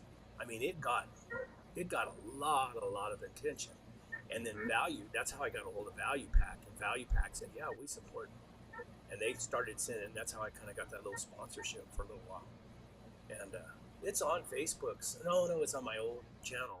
I lost my one Facebook page, but yeah, it got a lot of attention. I had that guy who has the podcast. I was on his podcast years ago, the Hunting Dog podcast with what's his name? Anyway, and he called me on the telephone and said, "Hey, what are you doing?" He said, "Purina sponsors me," and that guy's he's not a hound hunter; he's a bird hunter type guy. And I said, "This is what that lady told me, that they don't sponsor, they don't support hunting hounds, hounds," and it kind of upset me. Anyway, I didn't even. Yeah, I was feeding Purina dog food. I was buying it at Sam's Club, I think, at that time. That's what I'll say. That's what I feed my house dogs. Is Purina, and I know a guy that feeds his raccoon hound Purina. But I know a guy that was feeding at one point during the summer. He was feeding the retriever, and he said as long as his dog stayed healthy on it, like Chris was talking about, so as long as his dog stayed healthy on it, that's what he was going to continue to feed because it was so much cheaper. Yeah, when I had all those Airedales, the best dog food I ever fed was I think it was Showtime, and it was an avocado blend, and it had a half an avocado on the cover or on the bag, and I started feeding it, and I cleaned pens. I had kennels, and I cleaned pens. I had all those dogs, and man, I'm not kidding you. It'd just be a little dry, hard turd. I mean, and the dogs all looked good, did really good on it. On the Showtime. I think it's availability too. Like where I'm at, Diamond is a little harder to get than what I get. So if you don't, and I got a couple places here, and I've looked for different stuff. It's not always there. And in all, I don't like changing dog food. Them dogs, sometimes they handle it, sometimes they don't. If I do change dog food, I'm mixing bags and gradually changing dog foods. That's best to do. I don't. Yeah. Best to do. And in all fairness to Joy, they did tell me that they didn't have any they didn't sell much dog food in this area. They didn't have any distributors here. So, I got to be fair to them about that. But I fed Joy a little bit because you could order it. Do what now? So I fed Joy a little bit because you could find it on like Chewy or Amazon for a while. They quit selling it there. And, they told me the same thing. We don't have any distributors over there. We're not going to be able to. I could order it by the pallet. It's going to cost me like $2,000 to have a pallet of dog food shipped over. It's like, yeah, no. So and then you'd I feed the same stuff you do. Yeah, I just feed that same Diamond high energy that sounds like you feed them, Brett. Yeah, they do good on it. It's a little expensive, but they do good on it. Yeah, I don't know. Of course, dog food's a real expense. I would buy, and I bought some. I forget what was it that Benny Griffith was selling or had access to. No, he sold it to me, but I'd buy a half a pallet from him, but I had to go clear over to Artesia to get it, and that was quite a ways away. I forget what it was, but I liked it. And then Joy is affiliated with that other dog food company. What is it? forget the name. Oh yeah, I'm blanking too. Is it black gold? No. Uh, but anyway,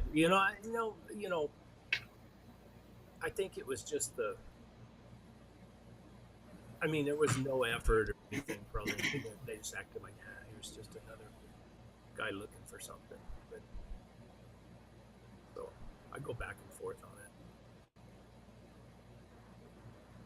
it. Do y'all have Grady. Victor in that area? Do what now? Victor. Do y'all have Victor dog food in that area? Mm-hmm. That's a high dollar, high protein dog Yeah, food. it's good stuff, but it is expensive around here. I mean, you're $60-$70 a bag for food, and that gets expensive. Doesn't track. Yeah, I think. Area? I can't Who? remember. Yeah, I guess Tractor Supply does carry it. I guess. I mean, they do in our I area looked anyway. for that. I looked for that Victor down up where I'm at, and they didn't have. They had like one style. They didn't have a whole bunch of styles. They just had the one, and they didn't have a lot of it. Here's a good question, guys. But I don't think there's nothing better than real meat, and that's why I always try to. Yeah.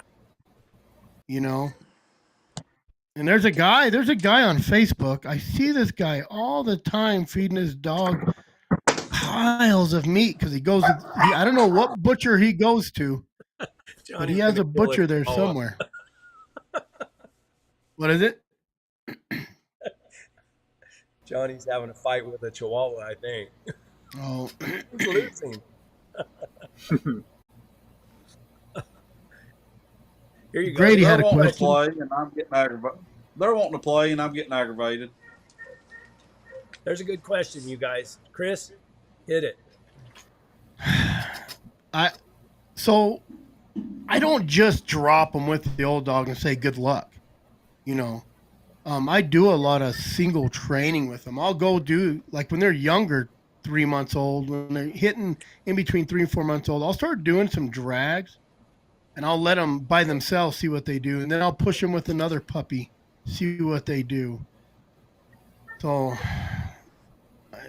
it's just it's a lot tougher. It's a lot tougher to train a dog from start to finish without an older dog. That's how I used to do it. But I don't think do you think they should be able to do it on their own? I think you'll find out if they do it on their own. Even when they're running into those big dogs, I got a little Sydney, my Sydney dog. She looks just like a walker, and I got my big main dog, my red tick, Dirty, and he rigs and he takes the trail, and it got to the point where he would rig, and I'd let her down first, and she would run around a little bit, smelling, and then he'd get down and she'd follow him. Now it's to the point I can let her down when he'll rig, and she'll take the track. So she knows what's up. I always mess with them. I don't know if you'd call it training or not, but as soon as they keep up, they're put in with the big dogs. I mean, yeah. And a lot of times, depending on what they're doing, I don't even put a collar on them. I just let them go with the big dogs, and then when they start, doing stuff or screwing up, then I'll put a collar on them. But I let them go, and then I try to let them learn from what the bigger dogs are doing, and just go from there. I mean, but we make mistakes. My dogs they're not like they say, Derringer's dogs just won't bark on nothing but a lion track. I don't pretend that my dogs are that good. They'll bark off, on off game and stuff. The one thing they won't do is they're just not going to just jump a coyote and run him out of the country. And there's no excuse for that now that we have these shocking collars, and just don't happen. Let's see. Yeah. It spent $60-$75. A bag is rough on the good stuff. Ooh, my gosh, I couldn't feed my dogs for that. I'd have to give my wife another job. Well, aren't they on that big stuff like that, or that expensive stuff? A lot of people say, "Oh, I only feed them a cup and a half." Shoot, You don't have to. I mean, you don't have to feed a dog much, and I'm not talking about as far as experience with knowing hounds of feeding the Victor, but I know a guy that feeds Well, it's my niece's husband. He feeds an English bulldog and a shoot basset hound off of Victor, because when he bought the English bulldog, that's all the woman feeds her English bulldogs is the Victor.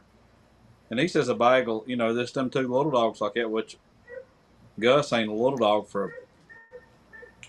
I mean, he weighs probably 60 pounds, but he says it just a little handful twice a day is all they get. That's all they need. Yeah, my dogs all only get about a cup a day. I mean, they don't get they don't get much. I mean, they don't need it. And they're not running nearly as hard as they're not out there running 20 miles through the desert either at a time. So they really don't need that much. Yeah, like I said, they're all minor individuals. I mean, some of those fat females, they probably get a cup, a little over maybe. Them skinny, I got a couple males that don't keep their weight on them as good. They get a little bit more, a cup and a half, 2 cups, whatever. I don't, man. I just kind of guess with my little scooper, you know, and just once a day. I just feed them in the evenings, and in the afternoons. I don't feed them twice a day. Now, there was a time here a few years ago where I was out and I was hunting quite a bit, and I would give them a little bit of feed in the morning before I left. Not much, just a little bit. Thinking it might help them, but I don't think it did really. Yeah. How many cups you feed, Brett? A cup and a half to the skinnier males, maybe 2 cups. Yeah. I don't know. And it's probably the same. I feed about 4, but if I'm running really hard, I'll feed them twice.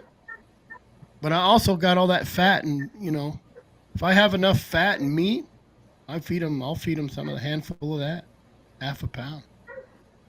I was going down here to a meat market for a while and getting some. They get all the trimmings. They cut their own meat there, and they were giving me like boxes of it. And I have a freezer out in my container that I would keep that in. But it got to be a pain working, getting it and keeping it and then thawing it out and then mixing it. And during the winter it would be good, because I could set it out and keep it out and let it thaw easier. Here you put it out in the morning. If you leave and come back, it'll be rotten trying to get back. Have some bobcat. I've done that before too. Have some bobcat feet that I'm using for drags. The 1-year-old pup wants to fight and has fought my other dog when I bring it down for them to chew on. It gets defensive. Any ideas how to stop that? They call that a claiming game. And old Bo would claim game, and he was the granddad to a lot of these dogs. Now I don't have dogs that do it now, but Bo, you couldn't train young dogs with Bo. And I mean, he would never fight at a tree or anything like that. But once something was shot, he claimed it. I mean, and it was his, and he wouldn't. Yep. Sit right on top of it. Yeah, and he's a big old bulldoggy type walker dog, real thick chest, and big old rough dog. And you couldn't. So if you were, how can I put this? You couldn't train pups with him, because if they caught the critter, and Bo would, it was his. But in a tree or anything like that, he was fine. I had a dog like that. How was he with you? I broke him of it. Get him off of it. What's that? How did he treat you when you went to take him off the game? Oh yeah, no. When I yell at them, they listen to me. Or he'd have been. They know when they're doing wrong. Well, they definitely know. No, I don't. I know what you mean. That he now Solo and Boogers both the same way. You're not going to just reach in the dog box and slap them on the side of the head because they're barking or something, if they're if they bump, how the dogs will bump into each other, maybe one will growl, and I found out with both of them, and anytime there's any inclination that there's going to be any kind of fight, I'm the alpha, and I get on. I treat them just like I'm going to eat them alive. Now, Booger and Solo were the same way. If you reached in, you were too high-handed with them, they would start growling at you. They wouldn't tolerate it. And I never did that with Bo, but with the game, none of them. I mean, Bo, you just walked in there, hey, get out of here, quit. And he'd leave it. He wouldn't act rough at first. But, I mean, there's some things I just won't tolerate. I just won't, and I'll be as rough as it takes. And I agree with you on that. When it comes to any type of dog training, like training these healers and working with them and cattle and stuff, you have to be. At the end of the day, you have to be the alpha dog, and they have to respect you, or you'll never get exactly, them to do what you want them to do. exactly, Period. yeah. And you know, like I can call my dogs off. I got a video right there where I call them off of a lion on the ground. You know, I call him back when that kid shot that lion right down the road here for me. I said, I told him. I mean, they had him on the ground, and I had 6 dogs around that lion, you know, close to him, bawling and fighting. Now, I have to scream, and it's not like, come here, guys, let's go. They don't listen. I got, hey, come on, let's go, and I get them to come back to me, and I said, okay, now shoot the lion. But I called them off the bear trees, call them off of just about everything. I can call my dogs off of bear trees as long as they get the tree for a little bit and they got a good race. You know, I I've go done pet it. them up. I mean, pet them up, tell them good dogs. I got to get that video out. I mean, I got that lion in the cave, and then I got the lion up on the rock, and the dogs did good. And I got the mother to these puppies. She's sitting there bawling at that lion on that rock, and I got all of them there. I mean, I got like 12 hound dogs on that lion, so it was pretty fun. How do you get them off a tree? Like when you first start training a dog to leave a tree, how do you get him off the tree? I just make sure that by the time we get there, that they handle so good. I won't tolerate. It's another thing. I just won't tolerate a dog that don't come to me. I mean, if I ask them to come to me, and if they don't come to me, then I go get the long lead. And this is like I got a dog come from Cody. He's a full running walker, and for the longest time he had no respect for me. And my grandson's been working with him, and my grandson's a little soft on him. And I told him, I said, you ask it once, and make sure he can hear you. And then if he don't come to you, you go get that long lead. And I got a 30-foot lead out there, and you snap that long lead on him, and you call him, and you pull him to you. And then always, when he's within that 3 foot of you, he's petted up. You know, he's not. It don't matter how mad you are because he didn't listen to you or anything else.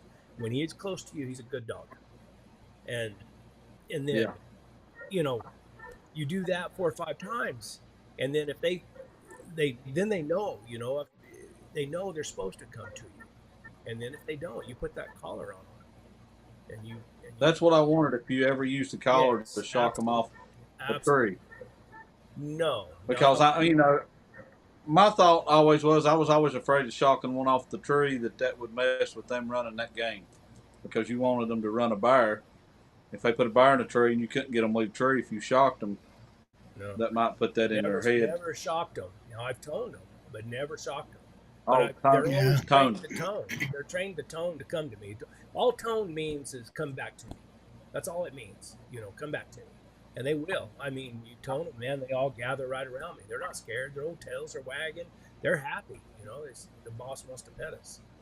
And I think it's all just, and they're smarter than you think. Those dadgum things, they know. So, but when we get into the tree, like when I caught that line down there on the rocks, I'm right there with them, petting them up, telling them, good dogs. And people would think I'm crazy. I'm even baying with them, good dog, and we're all having a good time, And then, but it's time to go. It's time to go. Let's go. Here we go, guys. Here we go. Come on, let's go, Booger. Come on, let's go. And we just start going. And if they don't come, then you tone them. But even then, I didn't have to tone. And I think so much they learned from the older dogs. That I had my older dogs trained that way, and then my young dogs start hunting with them, and then they do that, and then they see what the old dogs are doing, so they come too. So I think a lot of those. I think we discussed that before. A lot of those traits are passed down, from dog to dog, and they just learn. That's why the guy who had the question about training a pup. It's if you have trained dogs, it's so much easier to train a young dog. I mean, Well, there's different types of houndsmen. There's a houndsman that runs 3 times a year, and his dogs are usually not very mannerable. And you got the guy who runs every weekend, just on the weekends. His dogs are a little better. And you got the guys that run 2-3 times a week, and they probably got good dogs. And you got the derringers who run 7 days a week, yes. 8 days a week. 380 days a year that their dogs are what that's their dog. It's like a guy running a piece of equipment. That guy knows how to run that equipment. They know how to run them dogs. And you'll notice the more you run your dogs, the better. Even if you let them sit for a couple months, you can tell the difference. They're wily. Like when I start up in August chasing bear, I call it my Western week is the first week because they're excited. They want to get out. Going out and chasing lion ain't that exciting because you're not catching two or three a day or, at least a couple a weekend, So I made a short on those timid dogs before. And I think a timid dog's a timid dog. And if you don't come out of it, if he's just born timid, I've had dogs that kind of come out of it, but they're always be kind of timid. I got a dog now that my yard dog kind of keep coyotes out, but they she's still timid. She'll come up to me and stuff, and every once in a while, if I raise my voice, she'll run off. Yeah, I think once a dog's timid. I have a hard time with a timid dog. And that Bones dog Ty Hare took and did so well with, and he ended up being such a good dog. That's one of the reasons I got rid of him, is he's pretty timid to me. Now Ty took him and caught a lot of game with him, and he sure let me know about it. But he was just a little too timid for me because I don't do well with a timid dog. Sometimes that some people like a dog food and some people don't. I got a good that story. Retriever does me good. I got a good story about a timid. I raised those Airedales, and what happened was I inherited a kennel. There was an old man named Dr. Barber. He was a doctor, and he raised these Airedales as therapy dogs. And one of the reasons I hunted is because when I was a little kid, my granddad told me about, I had what looked like an Airedale, and he told me it was a bear dog. And then, of course, I read Elliot Barker's book, When the Dogs Bark Treed, and all that stuff. And I fell in love with Airedales. And I had some. And then when Dr. Barber had that kennel, I bought a pup from him. And then he always talked to me and everything. And Dr. Barber's politics was a little bit different than the rest of ours. He was different. Let's put it that way. He had these guys come in from Mexico, and he would Americanize them. He would bring these guys, and the guys that he brought over, their politics weren't the same as the rest of ours either.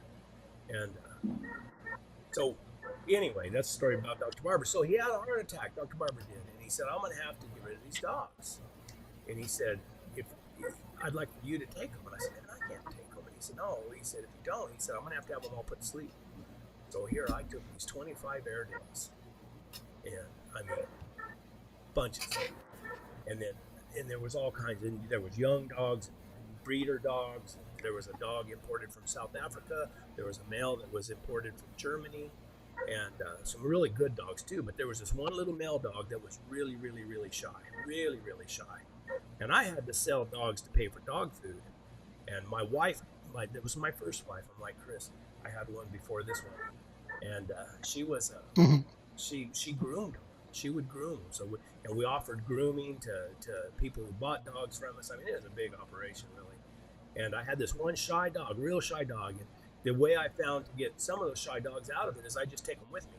I'd go, and I had a construction company at the time. And we'd go all over the place, and I'd have them travel with me, and they spend all that time with me, and I'd try to get them out of it. Well, matter of fact, I was working in Globe, Arizona. They're on the San Carlos Indian Reservation, and I was having base course hauled in for a tank bottom, and I had that dog with me, and he was still real shy. And there was a truck driver showed up, and he got out of that truck and left his door open, and that dog ran around and jumped up in his truck. And that guy got out and started talking to me. Well, the guy had a real bad stuttering problem. He would stutter real bad.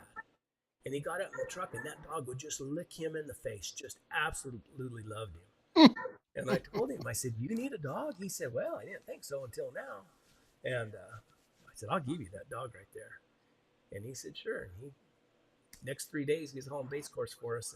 And that little, it wasn't a big Airedale, it was a small one, sitting up in the cab of that truck with him. He said, just love that dog. He would tell me, but it was something They else. just got along. Yeah, it was a strange deal.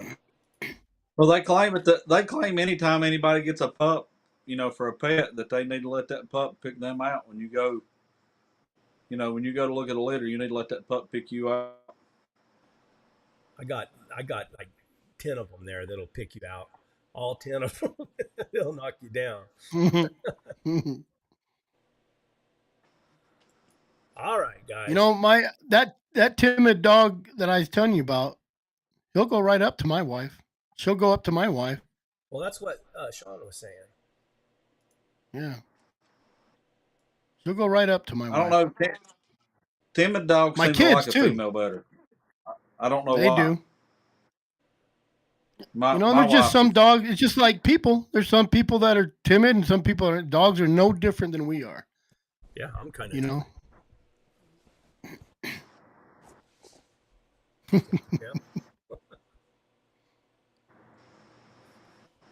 Oh well. So Charlie, what do you got to say? Yeah. What do you think about being here live on the big old internet for the whole world to listen to On us? the big old internet. No, it's fun. I've like I was talking to you. It's like I'm just a nobody raccoon hunter, but I've actually made my rounds on the podcast. I've been on Houndsman XP's podcast, on Oh, Ben Sheets, on a couple different ones. So I like it. It's just fun to come on and talk about dogs. And then I talked to it was Bear. Bear Mhm. said he'd come on. Sam Natole is that his name? From up in Maine. I Yeah. talked to his daughter. Because I was supposed to go That's- on his little deal. And then That's the one that runs the plots, right? yeah, I believe so. Catches bobcats and Yeah, catches bobcats, runs a few by. he's up in Maine, I believe. Yeah. Yeah. So we get him on, see if he wants to come on and talk to us. And I talked to Buddy from W Hunt and Supply. He called me, and I said, "Well, you might as well come on sometime. Put you in the hot seat." I told him, I said, "I can't promise you nothing. We're liable to beat you up." But he said he thought he could take it. And then Jason, I haven't talked to Jason. He's busy with a brand new baby, but yeah, Jason's a busy guy all the time. I'd like to get him on here to ask him how he's going to do that, the full cry deal. I'd like to, Yeah. kind of pick his brain and have him make it public how he's going to make it work, with how it's going to be digital or if he's still going to have some paper or how it's going to go. But there's a lot of interesting people, I think, in this format. I like this format. Now, the old men that I interview, I like to go to them and not make it live, set it up and record it, so they don't. I don't want to make anybody nervous, and live can make you a little bit nervous. But And it's intimidating. yeah, it can be. I don't care. I don't. I just might sound foolish sometimes, but I don't care. So yeah, I mean, and anybody, if you guys, come across anybody who wants to join us, just holler. That boy, like I said, that Bo from West Virginia Houndsman, he said he would come on. He's just a young boy. I don't know how old he is, but if you've ever watched it or not, he's a young redheaded guy.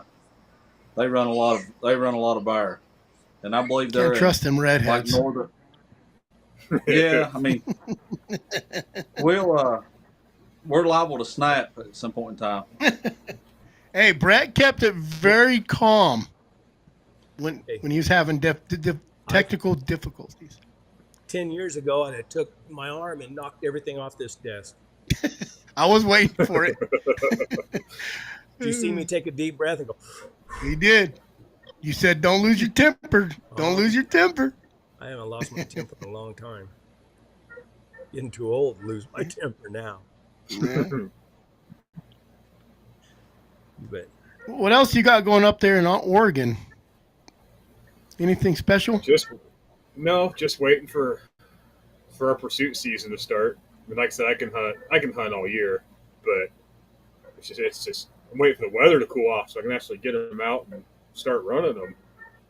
So I don't think they do much of it. And the ticks. The ticks are really bad this year. Like, I've never had a problem with ticks except for this year. Every time I've taken them out over the last couple months, they come back with 2 or 3 ticks apiece on them. I don't. It's just they've been bad. I hate those things. It's crazy how They're fast bad. they can jump on a dog. Yeah. They're bad in Virginia this year too. I've done got just fooling around here. I've done got probably 3 off of me this year.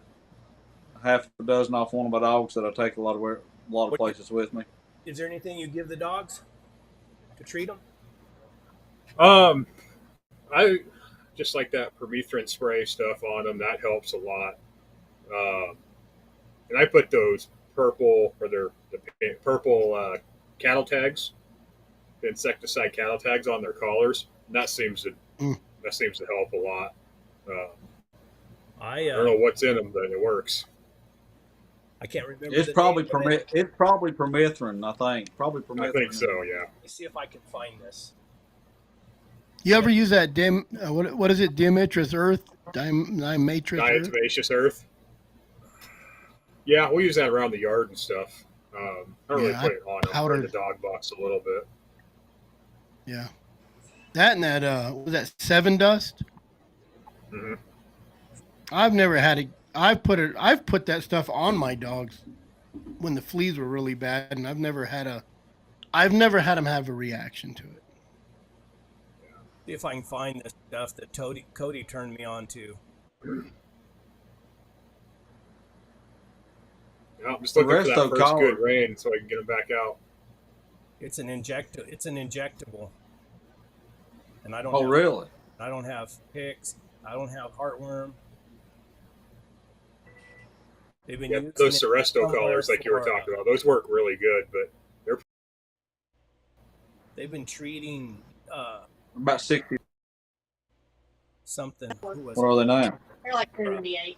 Or My May. wife says they're 78 where she works. $78 a piece now for a Resto collar. yeah, they're expensive. How long I've they heard you last? don't want to get them wet. Like 8 months, they say. They're guaranteed. They're guaranteed for 8 months. I've kept them on a house dog for a year before and not had a problem. I'm gonna tell you. I'm gonna give you. Next time we're on, I'll have some stuff that'll. I don't have any trouble. Of course, Can you get it? Or do you have to go to a vet to get it? No, I bought it. I sent away and bought it. Oh, I bet I got it on my. They're coming out with a new one that's supposed to be cheaper though. That's got Let me the see same if I ingredient. can find If it. it's breastfeeding, you can buy an injectable. Oh heck yeah! When's that wheel buy? No, I'll get it. I don't want to give you the wrong name and stuff. But it does everything. And I don't have fleas, and I should have fleas where I'm at really bad. But and it'll treat them for heartworm, everything. It's good stuff, and it's not that expensive. Oh. What do you guys do for heartworm? Uh-oh, silence. I'm on what they take a monthly. What is it? It's Sentinel, I think they call it. It does fleas and heartworm, and it's like $10 a dog per month or something like that. It's like a pill. Is that the pill, the little red pill or Yeah. something they take? It's not I a think red that's one, right. but it's a little like chewable pill that they take. Yeah, it works really well. Like, I haven't had a single flea or anything. I mean, the ticks, but it doesn't work against ticks. I haven't had a single flea since we put them on them, which has been really nice. Because we get fleas bad around here. I've had a couple years where the fleas were horrible. But I just take that 7 dust and I powder everything around the dog boxes. Then I'll get it inside the dog boxes and it usually goes away. Yeah. I just bought My a big dogs all bag live in of the that. house. Oh yeah. Yeah, they all I live got in the like house. The heartworm fleas are back. not. We don't have a lot of heartworm here. They say it's starting to get here, but I'd rather just prevent it before it happens. We I've don't never really have it had here a either. problem with heartworms.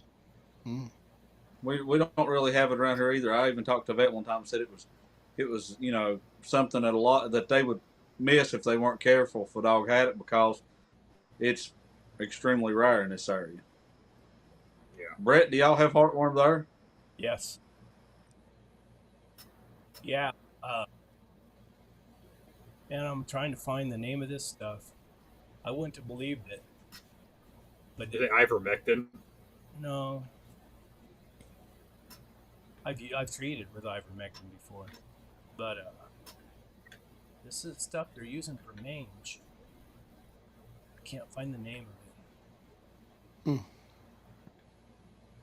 Ivermectin's used for mange too, a certain type of mange. Yeah, this is a mixture of stuff. And I mean, I don't have fleas or nothing. And it comes like, I think it's like in a gallon jug. No, it's not that big. I can't find it now. I'm sorry.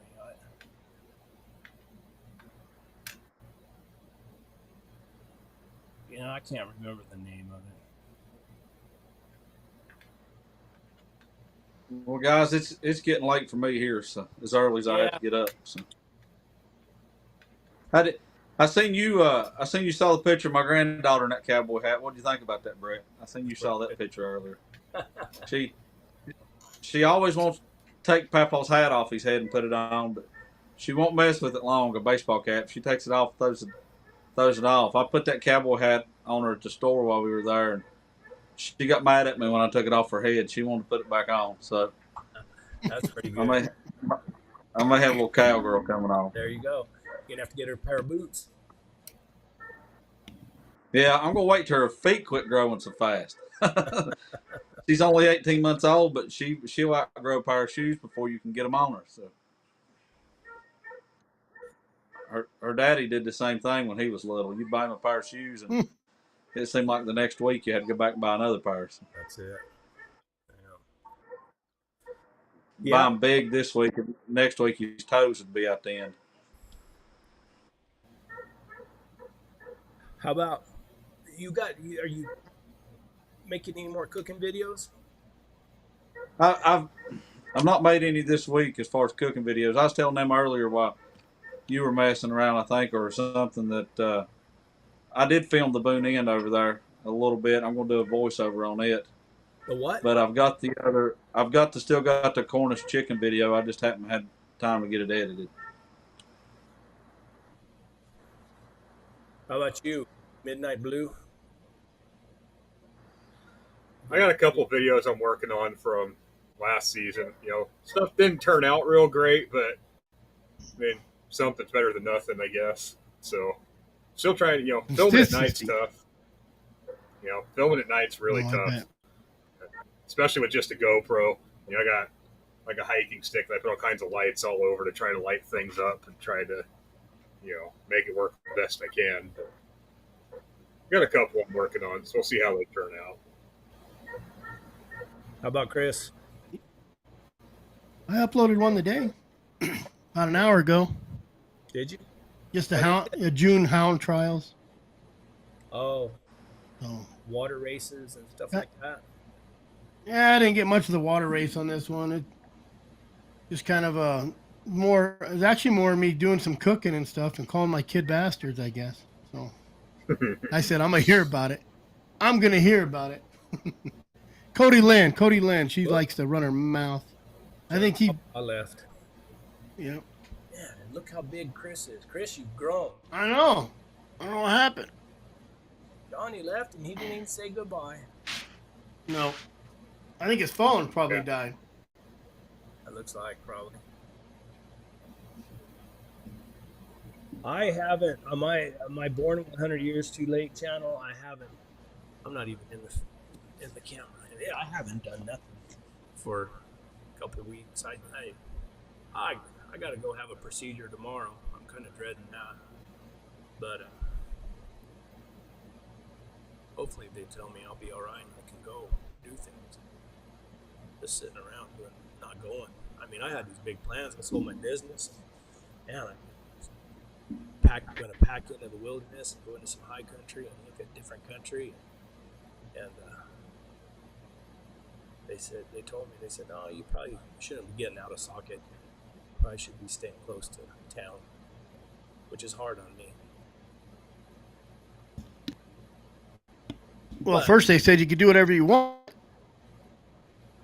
And then they said no. No, they didn't say I could do anything I want. They told me I'm confused. Maybe they did because I wore that. Well, remember they said do it. Keep doing what you're doing. Well, that was And then they kind of in front of your wife said, "Don't do that." that's it. They said it in front of my And wife. that's what happened. She heard it. She heard it. Mm-hmm. Yeah, you don't want to, man. When she hears something like that, you don't want to Yep. they put up with the fussing after that. But yeah, Yep. so hopefully it'll all. I don't feel bad. I got on that treadmill test the other day. They were acting like they were all babying me. Are you sure you'll be all right? How do you feel, boss? How do you feel? I said, I feel good. I could do this all day long. And then they cranked it up. The cardiologist was there, and he kept saying, turn it up, turn it up. And because I think it was harder for them to get my heart rate up to the target where they wanted it than they thought. I'm a big guy, so. But appearance says I'm not in very good shape, but I think I'm in better shape than they thought. They never chased hounds before. That's exactly right. Exactly right. So. That guy told me there was a cyclist that showed up to do that test, and he stayed on there for an hour and he couldn't get his heart rate up. A cyclist? Yeah. Yep. Guys got good cardiovascular. Yeah. They had it full blast running, and they couldn't do it. They kept raising. I think you got to get up. The cardiologists say, raise it up, raise it up, raise it up, raise it up, speed it up. And then see, when you get to a certain point, they had to get my heart rate up to 160. And then when they got it up to 160, you have to be able to go for another minute at the same pace because they pump isotopes into your blood. And when they pump isotopes in, that's radiation.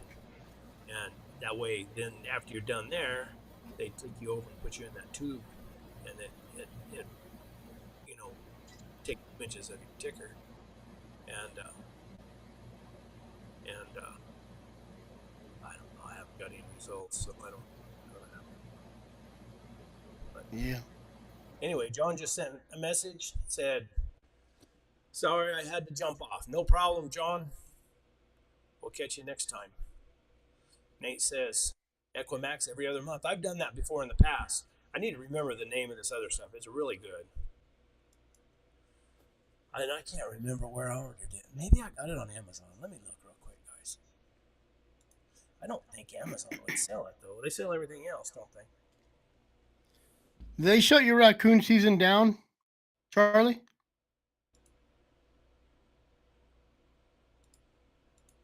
Yeah, so our official season starts. The 1st of September is beginning of pursuit season. So you can't harvest anything until the middle of November, middle of October. Then you can start harvesting, and then that goes till the middle of March. So we got a big. Yeah, it's only a couple of months that it's really shut down. We got a good, and rabbit you can run all year. Possum, my dogs are really good at possums. I can run those all year if I wanted. So we have a pretty good season. What do you do with the possums? I don't got no possums where I'm at in Arizona. Usually nothing. I mean, if they tree, when they're pups, if they're treeing them, I'll praise them up because if they run it and they tree it, I don't really care. Like a lot of guys around here they'll whoop my dog with the possum or something. I don't want them. I don't care. I'm not competition hunting. If they give it a good run and it goes up a tree, then whatever. When they get older, I don't praise them up anymore for it, but I don't discipline them for it either. We just go on to the next one. It don't bother me any. Yeah. I've had some really good possum races. I've had some run really good. So they run though, huh? Nose, I don't care. They do a good run. Some of them do. Sometimes they do. Yeah. Yep. And then what do you do with the raccoons? You kill a lot, or you just tree a lot? No, we usually just tree and leave them alone. So we can. Hopefully, none of the landowners are listening. But we usually just leave them. Every once in a while, I'll shoot one out for them. You know, we've cooked them and we've you know ate them before, and I got a freezer with some I've hides in it never that I had need to do raccoon. something with. It's not bad. Yeah. It's not bad. As You know, long a as you lot of clean people it don't. right, you know, like everything else. Yeah, a lot of people won't eat lion because they think it's a cat. But gosh, Good. almighty! Oh, I love lion meat. Love Now, it. at least around yeah, at least around here, the raccoons that we've cooked are very bland. There's not a lot of Hmm. anything to them. So I mean, you can really do a lot with them. They're just it's a lot of work for not a whole lot of meat off of something, you know. Yeah, I've seen them put them in a pit or something and wrap them full of everything, almost like a just pile everything in it and then pit it. Yeah. So Or you know, in a crock pot like a pot roast kind of a Be thing. right back. I mean, that's yeah, pretty good too. I mean, you can do a lot with them. I know at least if it comes down to it, you know, we can eat those if we have to. If the world goes to oh crap yeah, and we're living off the land, I can eat those, so yep. it's all right. So you have quite a bit over there. There's a good population of them, yeah. And all the farms I hunt are right along one of the rivers, you know, so you have like blueberry fields with some little bit of, you know, 50, 60 yards of timber and then the river, you know, so they Yeah. live in those trees and then, you know, go in and eat the blueberries, go down to the water. You know, they get pretty good size. I mean, you know, average 20 pounds. I think the biggest one we've shot was 35 or 36 pounds. I mean, Yeah, pretty good size. I I mean, got a I got a 36-pounder, and that was a big raccoon, big one. yeah. Yeah. Sometimes they catch them They're on the big. ground. I try not to let them catch them on the ground if I can see it running, just because I don't want dogs tore up. Um, Yeah. my foxhound, she's the one that's going to catch them on the ground for sure, if anybody's going to catch them. And she's always Yeah. 300 yards ahead of the other dogs. So, you know, the blue dogs aren't nearly as fast as she is. I got a private lake right here where I live that I got property in too, and we used to go run around there and catch them in them rocks, and then Hmm. we'd hunt on the golf course too. So behind the Yeah. clubhouse, them raccoons would be all over that, and they'd catch them out in the middle, which they'd catch them out in that water.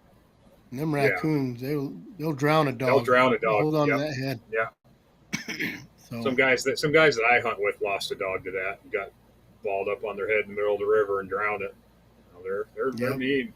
They're my Yeah, I've had them right on foxhound the we edge of shot. the lake. Yeah. Yep. My foxhound we shot one out one night and it hit the ground and we thought it was dead. So we're hauling it out and it come back alive in my buddy's hand. So he drops it. My foxhound jumps in on it. And that raccoon ended up grabbing her by the tongue and stretched her tongue way out of her head. And we ended up having to get like Oof. 7 stitches in her tongue. And it almost tore her tongue completely off. It was, she hunted all night. She kept hunting. We didn't realize it was as bad as it was until we got up the next morning. You know, and she hunted the rest of the night. That's I'd Them say dogs her are one. tough. Yeah, she is. It's one of her one fault I will say is she's almost too tough. She doesn't really have any sense of self-preservation. Like that's why I'm afraid if she ever got on a lion or a bear, I mean, she's just going to go in there and grab it. Like Yeah, my there's wife and I such thing both as fully too expect. gritty. Yeah, my wife and I fully expect this will be the dog we lose hunting at some point. Mhm. Just because she's gonna do something stupid, and she just her brain shuts off when she's running something. She just goes, which is I guess a good thing to a point, but at the same time, she's gonna get herself in trouble one of these days. Yep, there's such Guys, thing as too gritty sometimes. Yeah, I got to get my old bones home. We have Yep. a long day tomorrow. So, Well, it's good having you on, Charlie. here, let me try. yeah. Thanks for letting me come on. Let me see if I can share this real quick. Overlays. No, no, no, no. Source. File. Yeah, thanks, Charlie. That was fun. we'll have to have you back whenever. Yeah, I want to make another trip down your neck of the woods and go run some more sight hounds. That was a lot of fun when I came down there. Oh, came with Seth? Or came Yeah, he's got some yeah, that was a lot of fun. dogs, doesn't he? Yeah, yeah. We ran his dogs, then we went up to I ran with David Heiss and his dogs for a day. That was a lot of fun too. Oh, did you get to meet David? Yeah, yeah. He's a cool old guy. I liked him. Oh yeah. He's I've known David for years and years.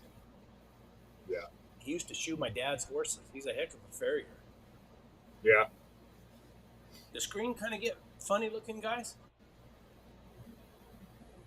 I think we're all right.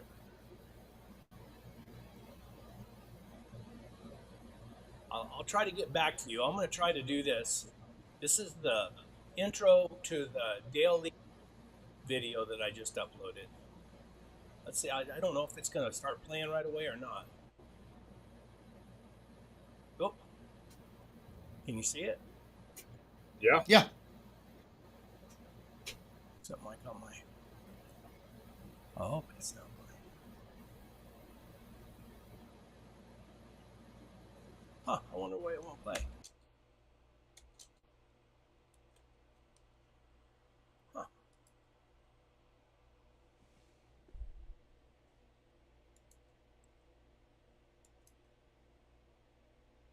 It's got my old ugly mug on there.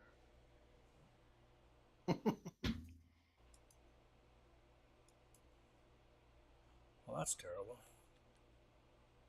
Oh, I got the little round ball going here.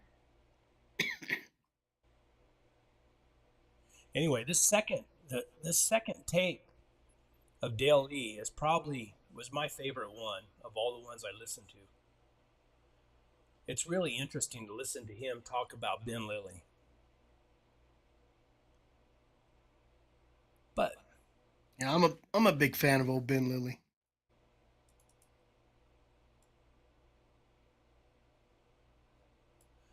see, it's not wanting to play. I don't know why.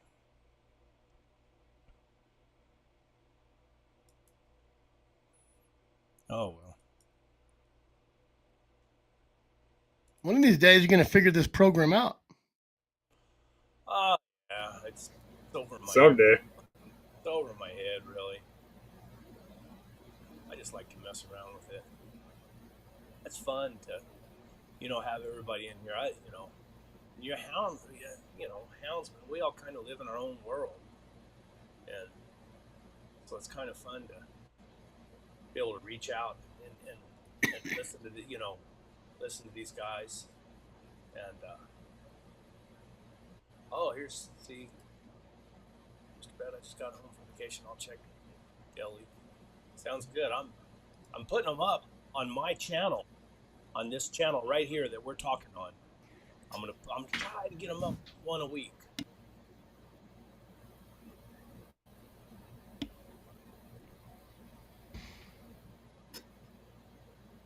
See if I get rid of that. Didn't go anywhere. Jeez.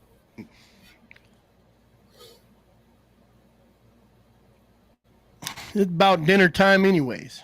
Yeah, it is. Yeah, it's getting there. Okay, guys, I'll put us right in the middle. Cover up my face. All right. Thanks for coming by, and for everybody out there that hung around and listened to us talk, thanks. We'll try again following next Monday night. Hopefully I'm still around to be here. I should be. Sounds good. All right. All Charlie, right. thank you for coming by. You'll come back.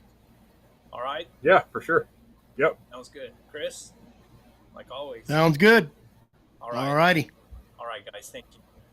Later. All right.